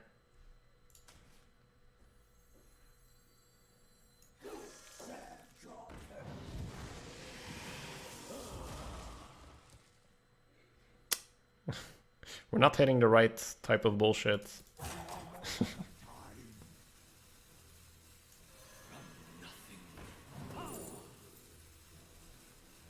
I could just bolt it. But that feels worse than hired gun, right? Because with the bolt, he still has all the 1/1s. Here, hopefully, he has to go in. Double nether? Was there another nether in the pack? I didn't even see. But yeah, 1 nether is enough. The 1 nether might already be a little tricky. He'll never expect a double nether.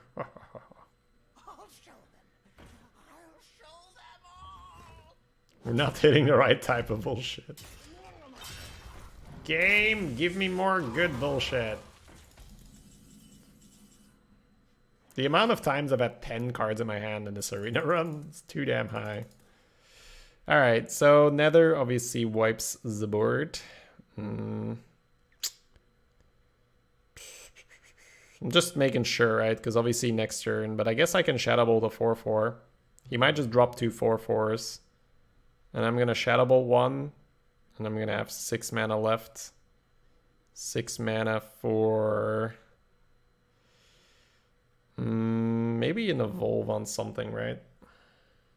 Back to the void.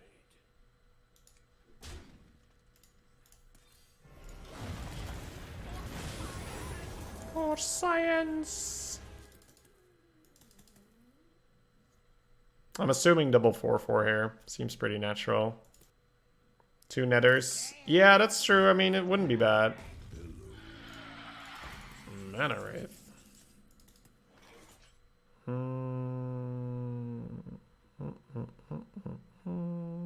It's got 9.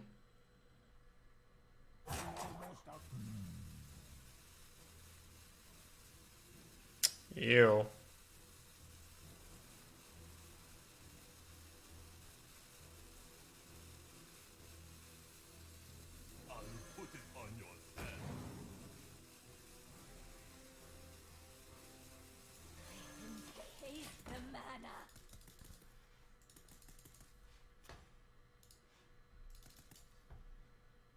Maybe it is a second nether. Yeah.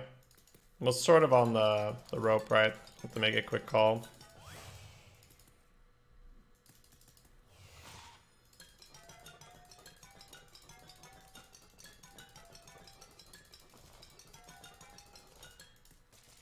Maybe I should play the 2/4 because I actually do need the Wraith to go. Oh, but I can play the Stormwind first. Yeah, it's a bit weird.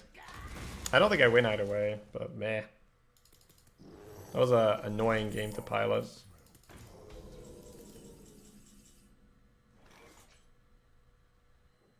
Yeah, I needed to play the 2/4. I was trying to keep the Wraith alive for him as well, but that's not good.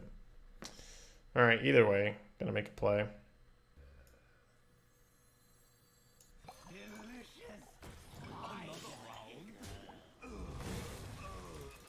Oh. Okay. Maybe it's the health one. Almost out of time. Job done.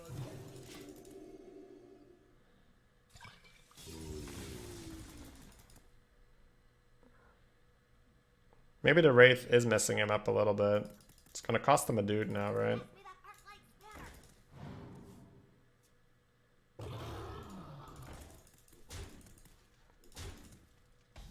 So it's not just all bad.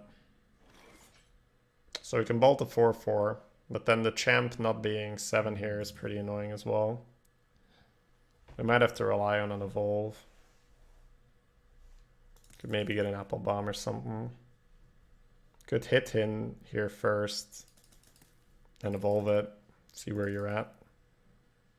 Maybe you need to draw.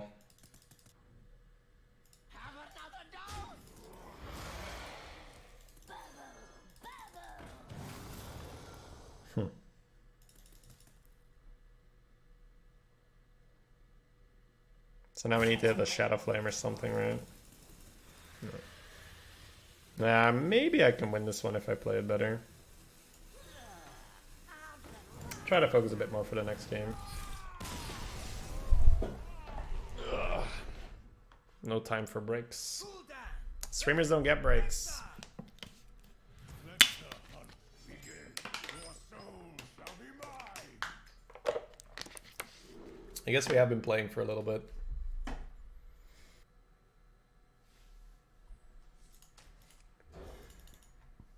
And it's a hunter.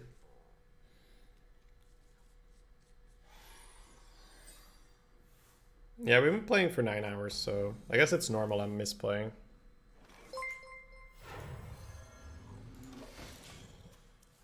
Thank you for the 100. What do you think affects more the chance to win in Arena? How good you are, or how good is your deck? I mean, you need to be good at making your deck. Got something to hide.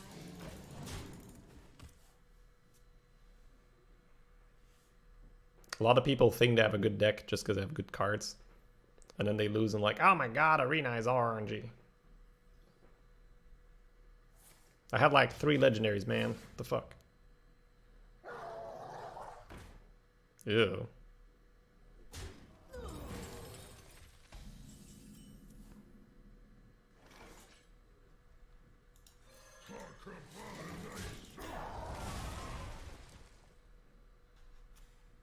Hey, stranger, we'll offer you aid.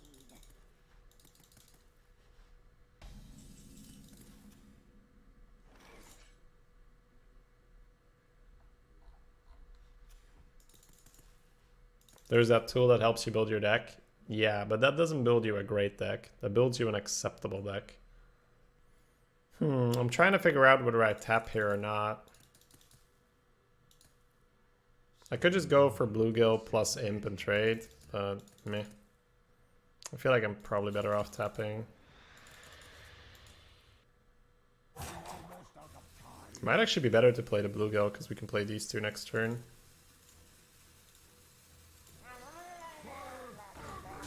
Awkward. Awkward.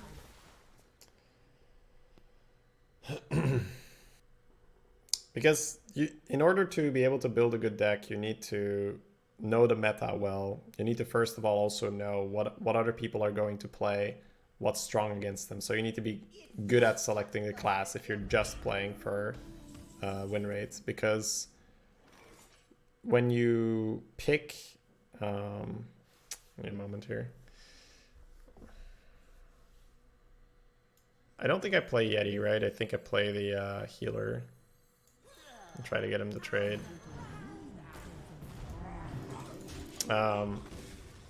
Like Hunter, for instance, is a lot better than the stats indicate, even though the stats put it decently high, because most people can't play Hunter and can't draft the proper Hunter deck. It's not so... It's a lot harder. Because I feel like Hunter deviates a lot more from just pick the good card, bro, right? This is probably game over. I don't know. I don't think we can come back from that. I guess maybe I just tank the 5 here and then champ free kill. That's probably okay. Yeah.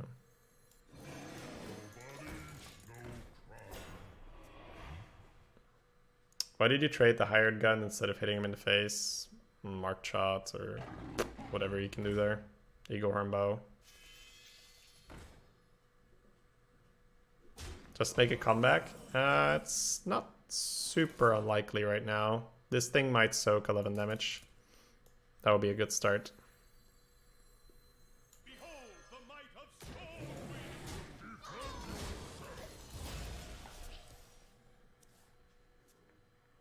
2-drop soaking 11 damage would be a good start, yeah. I led the dog. 13 damage.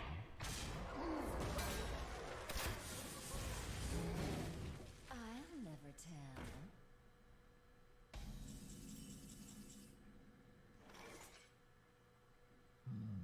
So he's left with a 2-2 and a 1-2 versus 2 1-1s and a 3-3. He killed both the 1-1s for free, but then we have Dread Infernal. It's actually not too bad. Never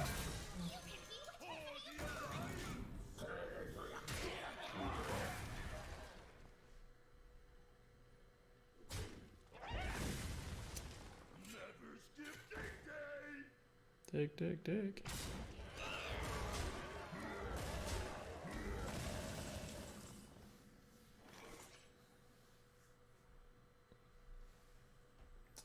So we'd go to 19, we'd go to 10, we'd go to 8.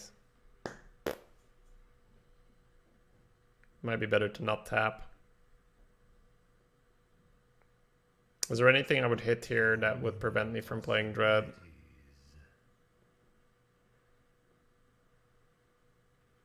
No. I think health is better.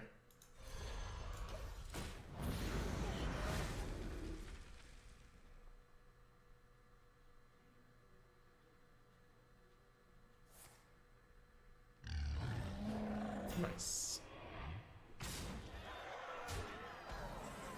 I don't think I win this, sort of no matter what I do. But even then, I'm sort of killing off what I want to Shadow Flame. If I tap the Shadow Flame, I die. I don't know why I do this to myself, but I guess we're gonna do it. Almost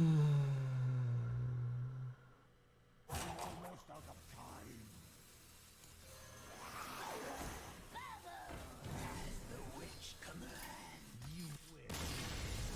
Have to tap. If we tap, we die. Like, can't win.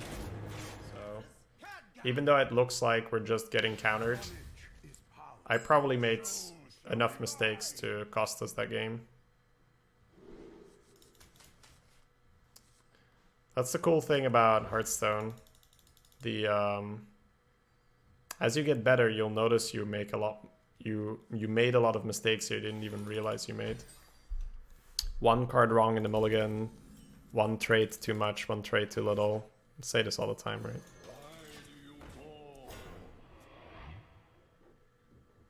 That's why it's really hard when you're not fully focused to get the most out of an arena run. Most of your plays are probably going to be on point.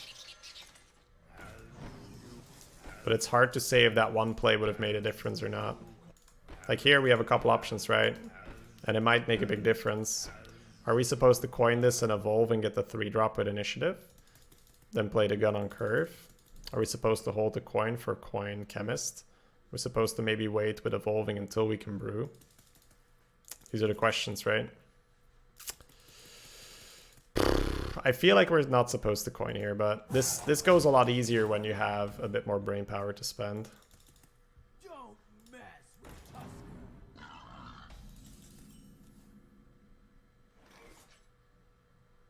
If we coin the Hench Clan Hag, the kind of light your fire becomes a little bit more awkward. We might pre-trade the 1-1 in here, but it won't really matter because this will still be 3 power. I feel like we probably just do that and get that out on turn 4 and go from there.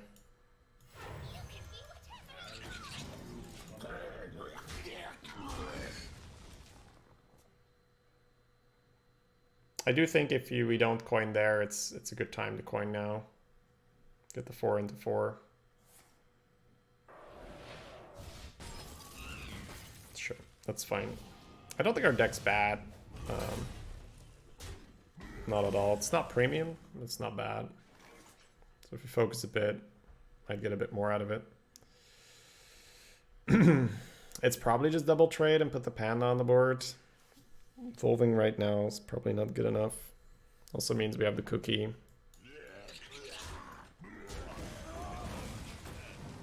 Panda man. Pa pa pa pa. Run! I will hold them off.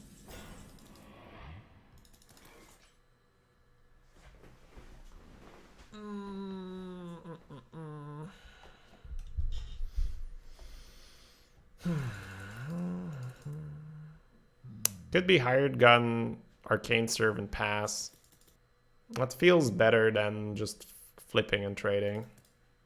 Let him run into the gun and then kill him with the servant. Maybe eat the servant. It's like 2 games in a row without her. Oh yeah, I mean, probably the games we lose, we do get unlucky. But the question is, did you get unlucky enough to justify losing? Sounds a bit weird when you say it like that. But that's essentially how I look at it. Probably trade and eat it like we mentioned. We could also play the Mystic, see what we get. But I think I'd rather see which lackeys I get first. Got the rush one. Can't flip and rush. Got the summon one. Could summon and tangle fur. It's not a terrible flame strike and it sets up for a nice Stormwind. Best class right now is Warlock. Because it has lackeys and Abyssal. Although we haven't seen an Abyssal in a while. I tend to play the Mystic first. Just because this might summon Mana Wraith. You might say, what if it summons Doomsayer? Well, then it's always gonna suck. That's sort of the reasoning for me. Because if it's Mana Wraith, it only sucks had you not played, you know, the minion first. If it's Doomsayer, your board always is getting wiped, so gotta do it the other way around. Alright. If we champ here, I'm trying to just talk out loud, right? It helps me with my decision making, because I don't just want to throw the run for you guys. The 3 can go in here, and we got 4 and a 2, faced with a 2-4. That seems pretty good, right? I'll take that. If you're ever struggling with making decisions, a lot of it helps quite a bit if you just talk out loud and see if your moves make sense.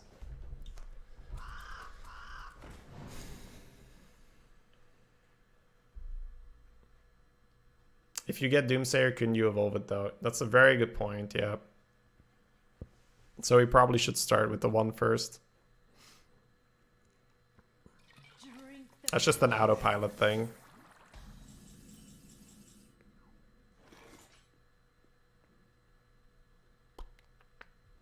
So the goal is to keep the Stormwind out of Flame Strike range. So we could use a Rush Lackey and then evolve the Prophet. That's pretty dirty, right? Rush the Prophet, trade, evolve it. Definitely a fan.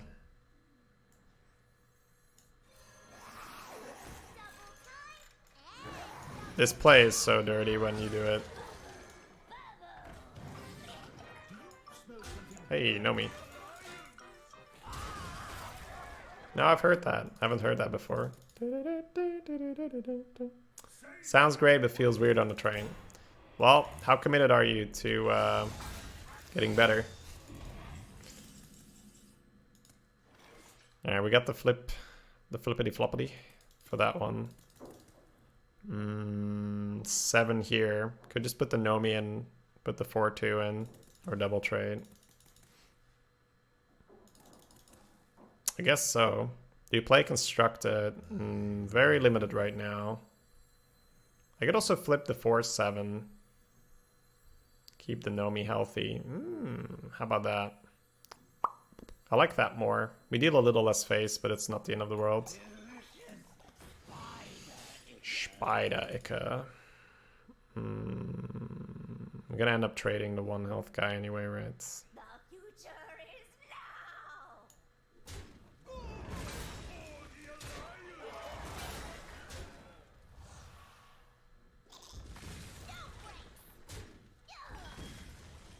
Got something to hide.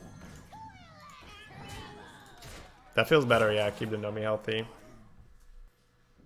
I think half a year ago or something, I was playing a lot of Constructed.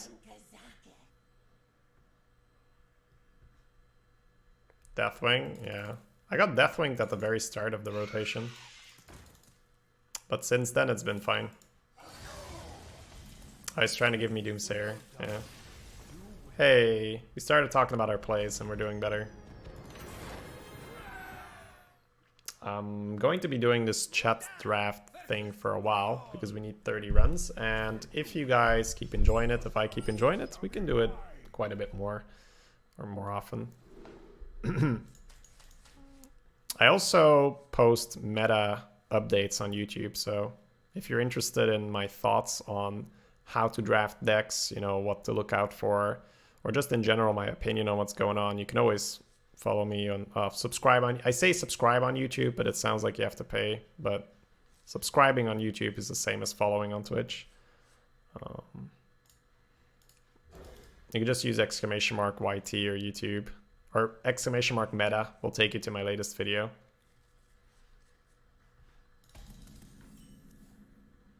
Because I'm currently waiting on them to nerf Warlock, and then I want to test and make another video. But right now it feels kind of silly to make a video, because I think they're going to nerf Warlock any minute now. Yeah, my wrists made almost a full recovery, Wakiji.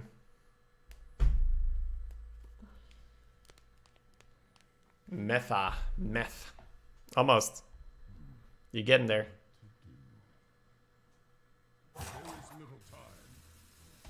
Why Warlock? Because it's very strong right now. Abyssal Enforcer is an incredibly powerful card, and it's not micro-adjusted, or at least not that we know of. If Warlock suddenly drops in the win rates on HS Replay, we know that there's been like a stealth nerf, but previous nerfs have been announced recently, so I hope that they keep doing that. They have a Lackey Generator, Evil Genius, which we've been getting a lot of the previous runs. It's very, very strong. You can just pick a lot of early game with Warlock, pick a couple Evil Genius, and then some Abyssal at the end, and you have a really strong deck. It's like you have almost no weakness as a Warlock then. One of your only weaknesses is Hunter. The guy we lost to was Hunter.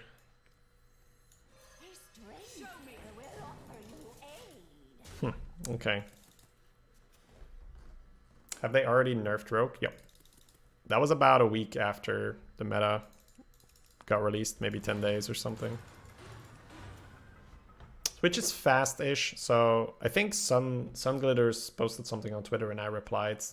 And it's interesting because in my experience, it's like that was fast because I compare it to how they were doing things in the past.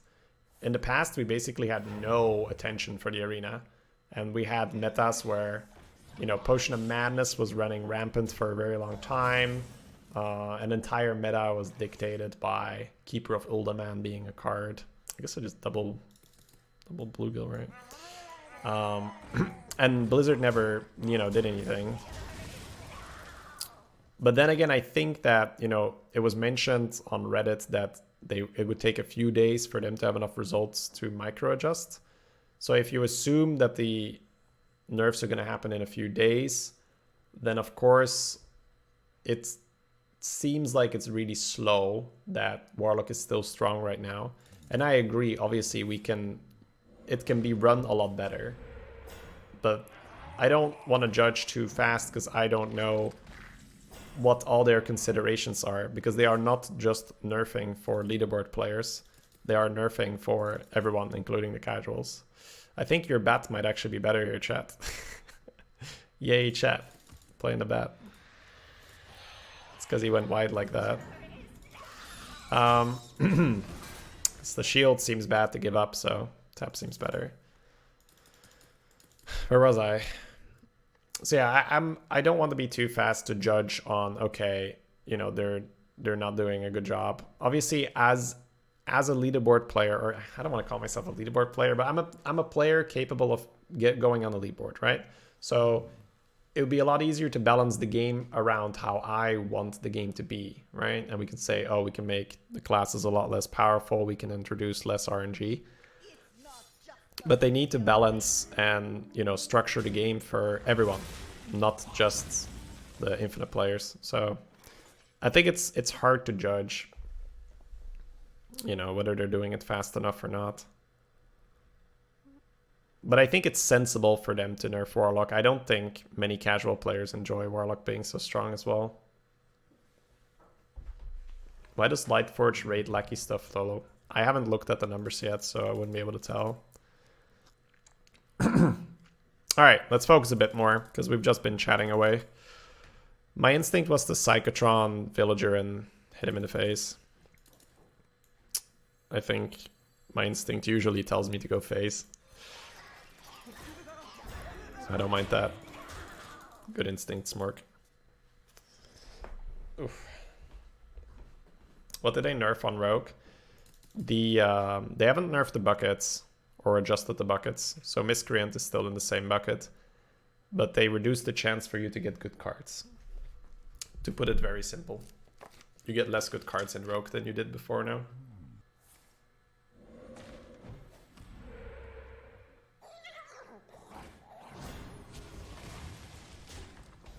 So he totemed and ate it. Okay.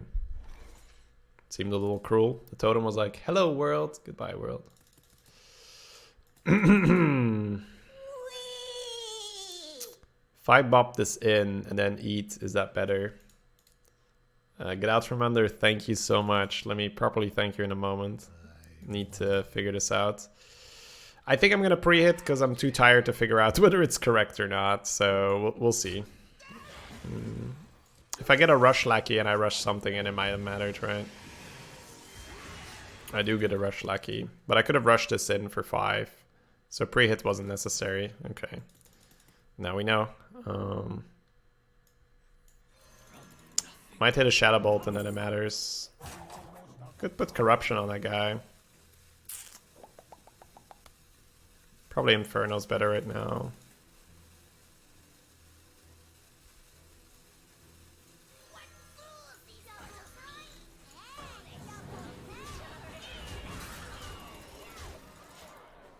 So we should have had... Oh no, if we had an extra one... Huh.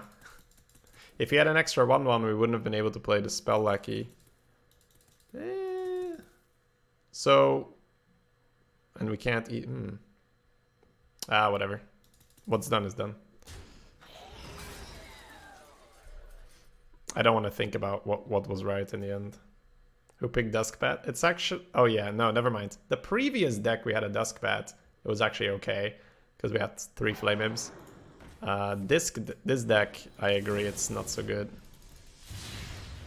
I think it was picked because we needed 3s, but it's not a 3. Right. Inferno, not the worst. No demons on the board, though. Can't kill him. 3-2 Inferno. Trade 1. Maybe phase, maybe not. He can't play the lifesteal guy with the overload. That's great. Instinct is once again to hit him in the face, so let's do that.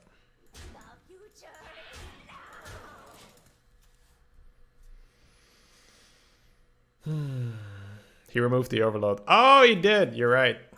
God dang it. That means we need to go face harder because he's going to heal. See, chat? It's always face.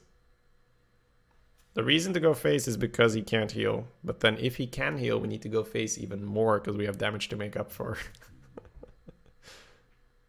No downside to go face. It's always more face, Smork.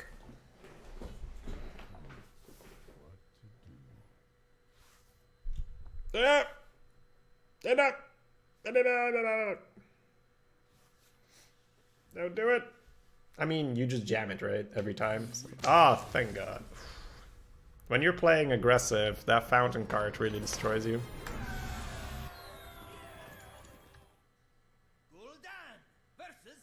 frenzy! Let's have some fun. Your soul shall be mine.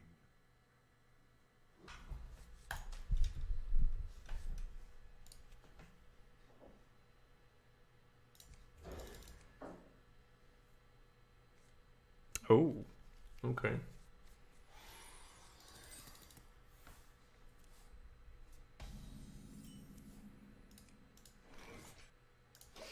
I think I still coin the pixie into gun into this and maybe eat that or something else. So we could have pre-bumped and eaten our guy, but and that's not too bad either.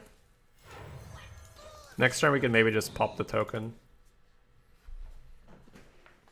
Shady, do you know when you'll do another Twitch chat draft? My husband wants to participate in one, but so far has missed them all. The next one will be tomorrow. I'm trying to figure out when I'll be online because the World Championship sort of overlaps. And as we can see, there's a lot more viewership after it ends. So I'd say probably the first draft will be at around 12 or so CEST. So that's noon CEST, like 6 hours ago or something. I think it's okay to eat the token here. The hired gun feels pretty bad. Get it out! Get it out!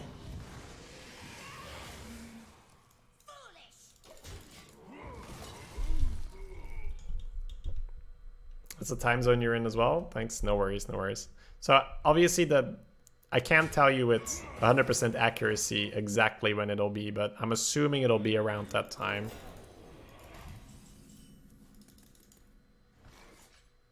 Rush the hired gun.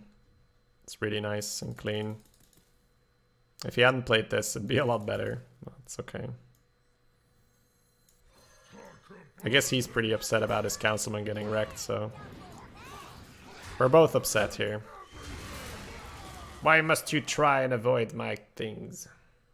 Luckies are so good, yeah, Luckies are really good. The rush one I feel is underrated by a lot of people. It's so insane how you can affect the board. Portal Keeper, eh? Brew the rush the panda trade. That's so dirty. I'll put it on your head. Do-do-do-do-do. Another round.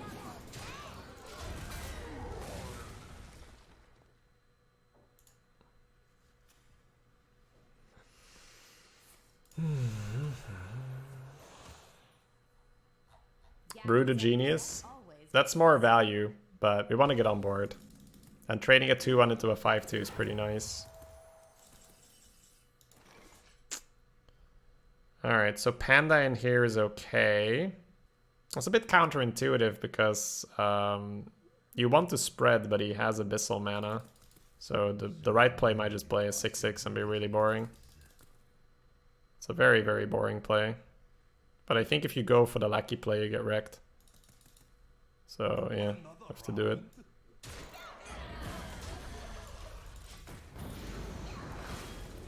Super awkward. But at 8 wins, I definitely assume that my opponent has Abyssal. So it's not good to give him a good Abyssal on curve. He might still have to play it if he does nothing better. Probably not, though.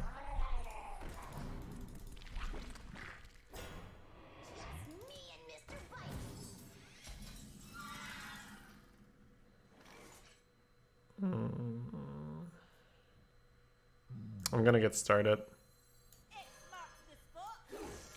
But there's no telling whether this is right or not. Alright, we got the evolve one and the damage one. We could shoot damage on the taunt, trade the 2-4 and evolve it. Then he'll have 4 power available. This would have to have 8 health. That's a lot of health.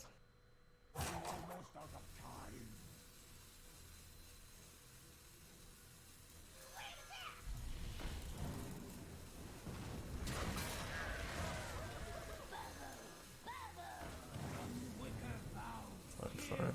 I think I'll just throw it out, yeah. Hope I get 8 health. Ah, there we go. Okay. That's a tough call to make once again, but now we get a 6 damage body. Good, good.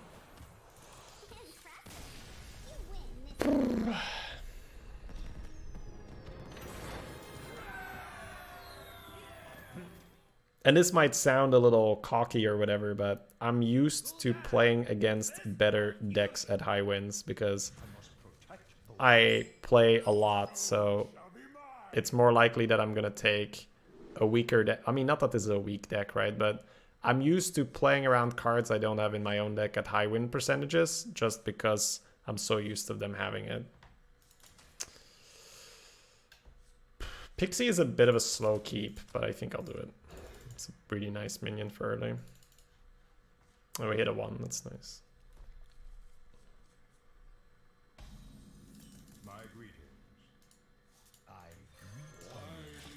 Alright, play a 2 and 1. It's probably just gonna pass, right? Or coin a 3-2. If he coins a 3-2, it's fine, I'll just eat it, right? Oh my god. Chat, look away.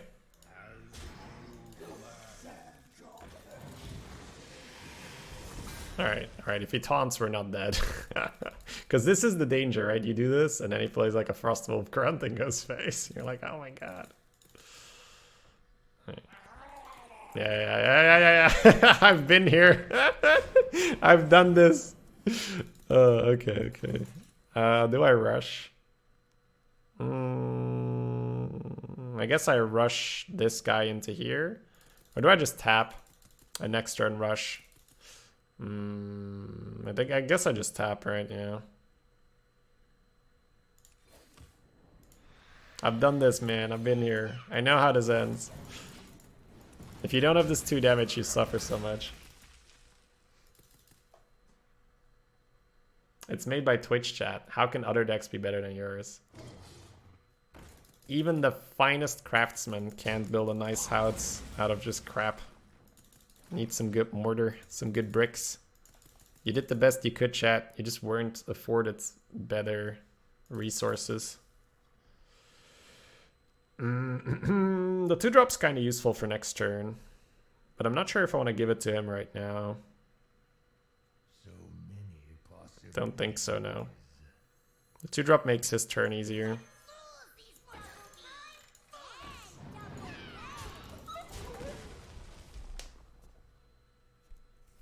You're saying we're shit? Yeah. All I gathered from that is that you think we're shit, huh? The other play was to buff this guy and keep it 3-4. But Fireplume Phoenix is not in the meta anymore, so I think this is this is okay. This keeps 2 extra power on board. But what are we gonna do next turn? Tap. Well, you can play Mystic and then play the 2. Which I think is fine. And looks like the 2-drop would have helped him out. So there's the little things, right, guys? There's the little things, those small things that might make a difference. Because had he been able to play a 2, he might contest the Pixie a lot better here, etc., etc. So that's a good example of a small thing that you might not notice when you're tired and you're just playing. And you're like, well, I got lucky. It's probably better to just jam an Imp then. Then again, we can play Imp and 6-drop on 7. Okay, I guess I'll play this. Small things like drafting Jumbo Imps. Yeah, making sure you have enough Jumbo Imps. Very important. I normally would play the Flame Imp, but turn 7 might be 6 and a 1. Oh, we gave him a Hawksteed, right? That would be so nasty if he got to do that on 4. It's crazy how much of a difference it's making right now.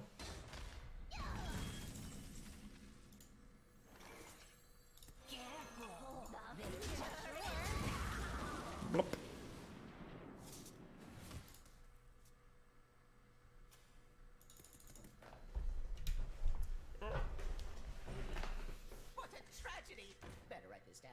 Oh, I was thinking trade with the 3.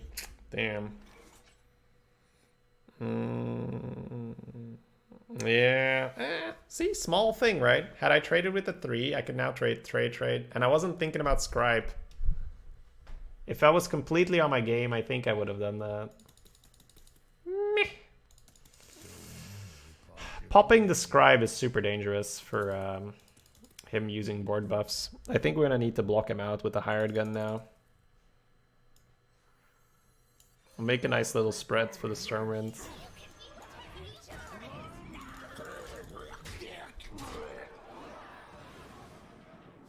Leaving, here they are. Leaving a druid with 4/1/1s is a really bad idea because they can have Savage Roar. How many hours has it been since the draft? I've been live for 9.5, so I don't know. 2 hours, 2.5. Jumbo, baby. That hit sucks so much, but he has to do it.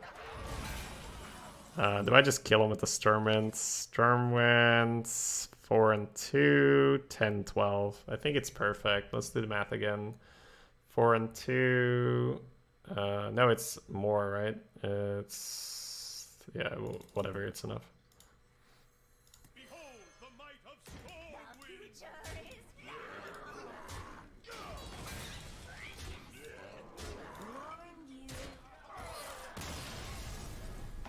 That's the first time you've seen the Imp in Arena? Well, you were not here for our previous run, sir. We're picking up the average here, guys. Victory or death! Your soul shall be mine! And you can see that these decks are not heavy at all, right? We have a Champ, Trafficker, Infernal. That's it. You maybe want to add, you know, Abyssal, of course, but maybe add one more Infernal, and that's like more than enough. So you see that if you provide me with early game, I can get there.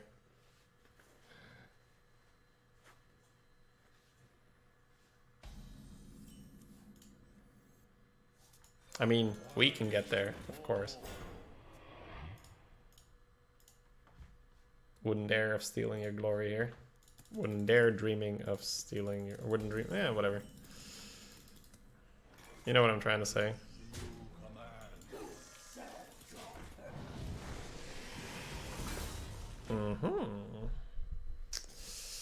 Does he have the rush guy, the rush axe? One win warrior. I like that typo, right? It's like, one win warrior.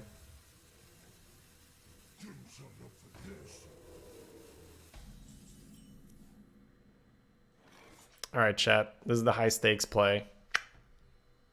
We win or we lose here. It's not true. But we win or we either don't win yet here. Because being able to play Lackey Hired Gun next turn is huge after healing this. Ah. That's a rough one.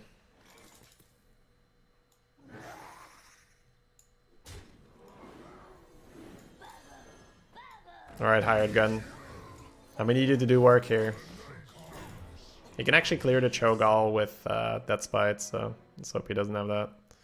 Korkron. Yep. Oh my god. How did he have that, chat? I guess we didn't lose. That's okay. I suppose. I suppose not losing is fine-ish. It's annoying. Death Spite's so good.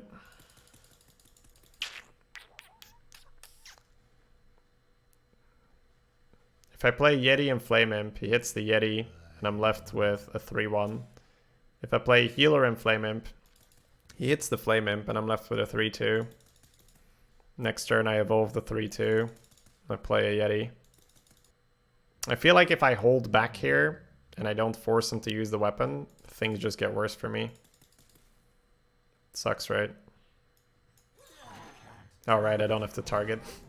I have to target with this one. Alright.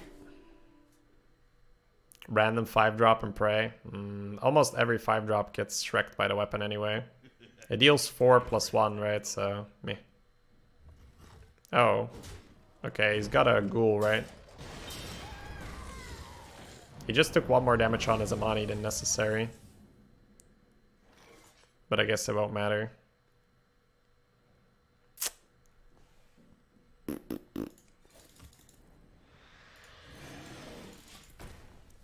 Real tough that he had a frothing, specifically a frothing. So many other 3-drops, we just win the game there. Now it's an actual match. Can you believe that? Having to play this game instead of winning for free.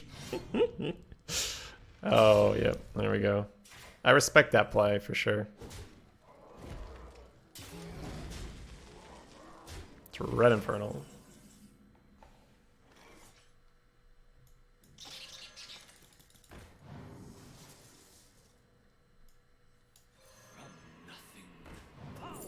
Oh, that's nice.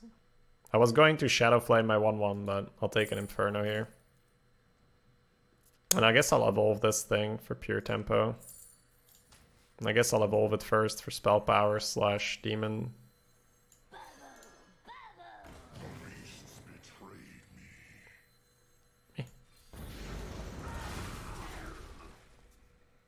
Never Doom. Well, I could have picked the Doom and then Shadow Flamed now. But I think it's better to do this to fill the board and then Stormwind. Yeah, my face! Stop it! No! No! Come on, man. Ship it all downtown. Oh, no, make that trade. Yeah, make that trade. And then hold your weapon. Yep, yeah, you're almost there. You're almost there. Excellent. Stormwind double trades.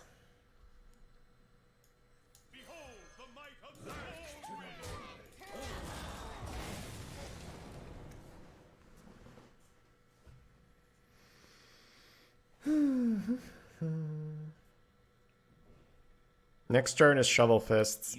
I'm not sure if he drafts it with that lower curve. We'll see. Oh, yes! Damn. That's big. So he's had this card in his hand since turn 1. I would say the chance that it's a Shovel Fist is reasonable. That being said, Shadow Flaming here doesn't feel like insanely good. But at the same time, it would allow us to tap go face Shadow Flame Duskbat. Will save us a whole lot of damage and it pushes 6 face, so I think it's correct.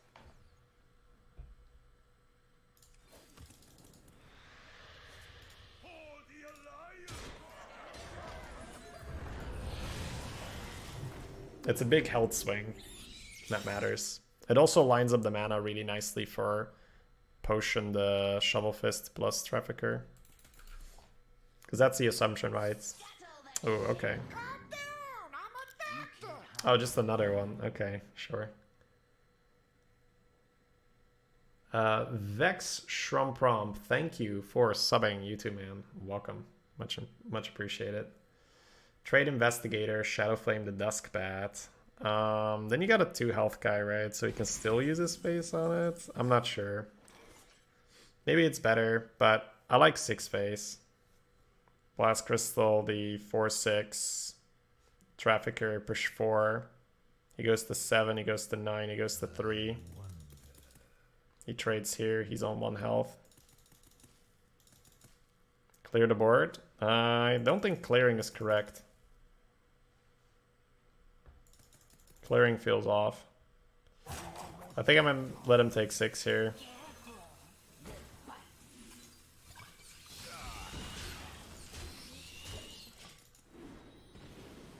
We have more health than him.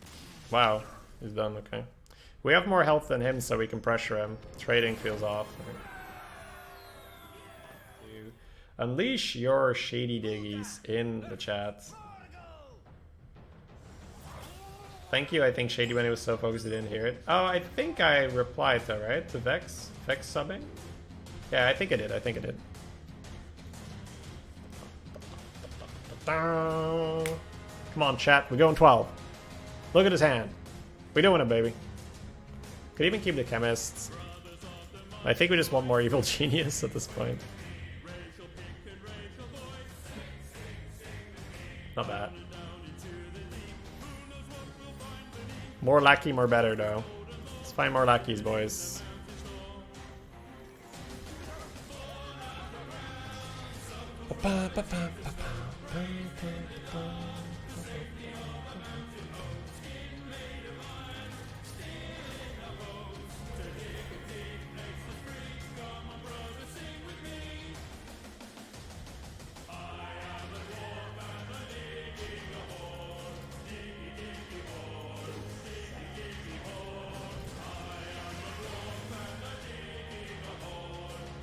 We're never getting the 1-drop that summons the 2-drop, right? Or the lackey that summons the 2. It's fine, they're all strong at some point, but to be aggressive I like to coin that one here. Oh, yes.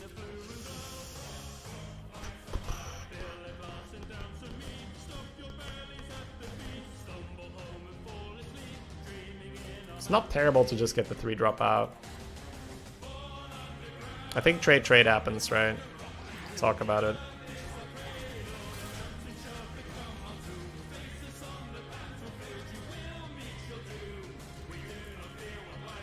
Yeah, I think I just get this out for damage.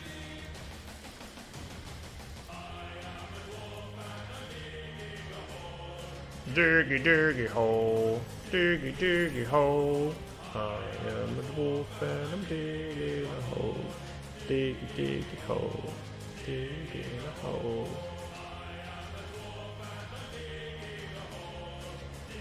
I think we can force the scheme already if it's high, if it's strong enough.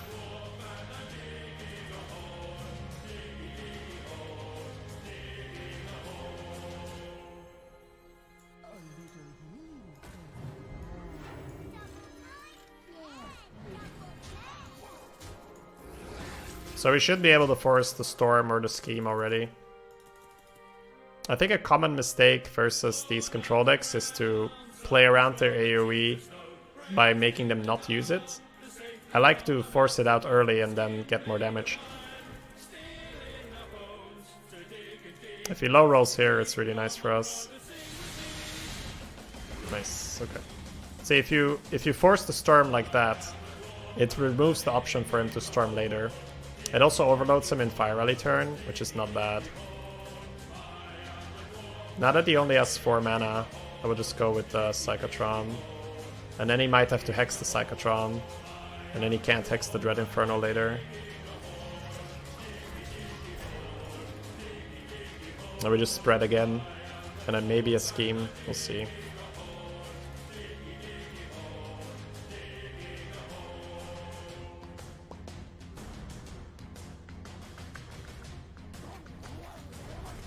Okay. So he's overloading now. Got something to hide? We want to be careful for the rusher, right? The walking fountain. That might be a problem. He has 1 lackey in his hand, 6 mana next turn. A stranger will offer you aid.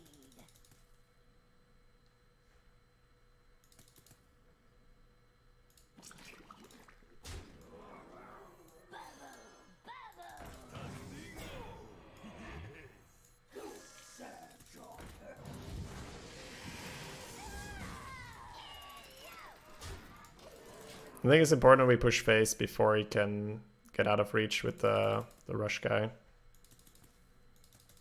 All right, yeah, this is very good. Good spot, good spot. I might not have made the connection in time, but I see what you're trying to do, chat, and I like it. It's a very dirty play, I approve. Because we might be able to kill him before he can do anything.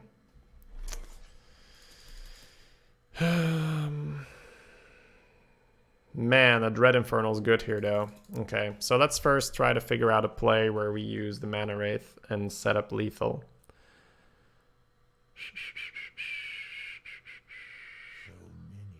It's gonna be really hard to set up lethal though.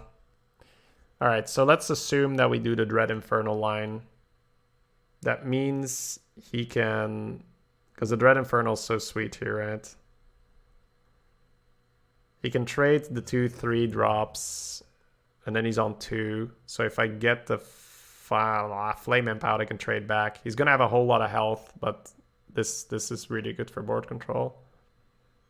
So this is a pretty crucial point in the game, and we're gonna choose to play for board rather than to try and kill him. Because I don't think we can avoid the healing from the fountain. So we need to build a strong board and basically kill him twice. Oh, I could go for this guy as well. I like that more than the imp. I'll kill the healing totem as well. This way the walking fountain will go to 2. And the pirate can go back and clean. Ah, that's very good. Anything that's not walking fountain on this turn is great.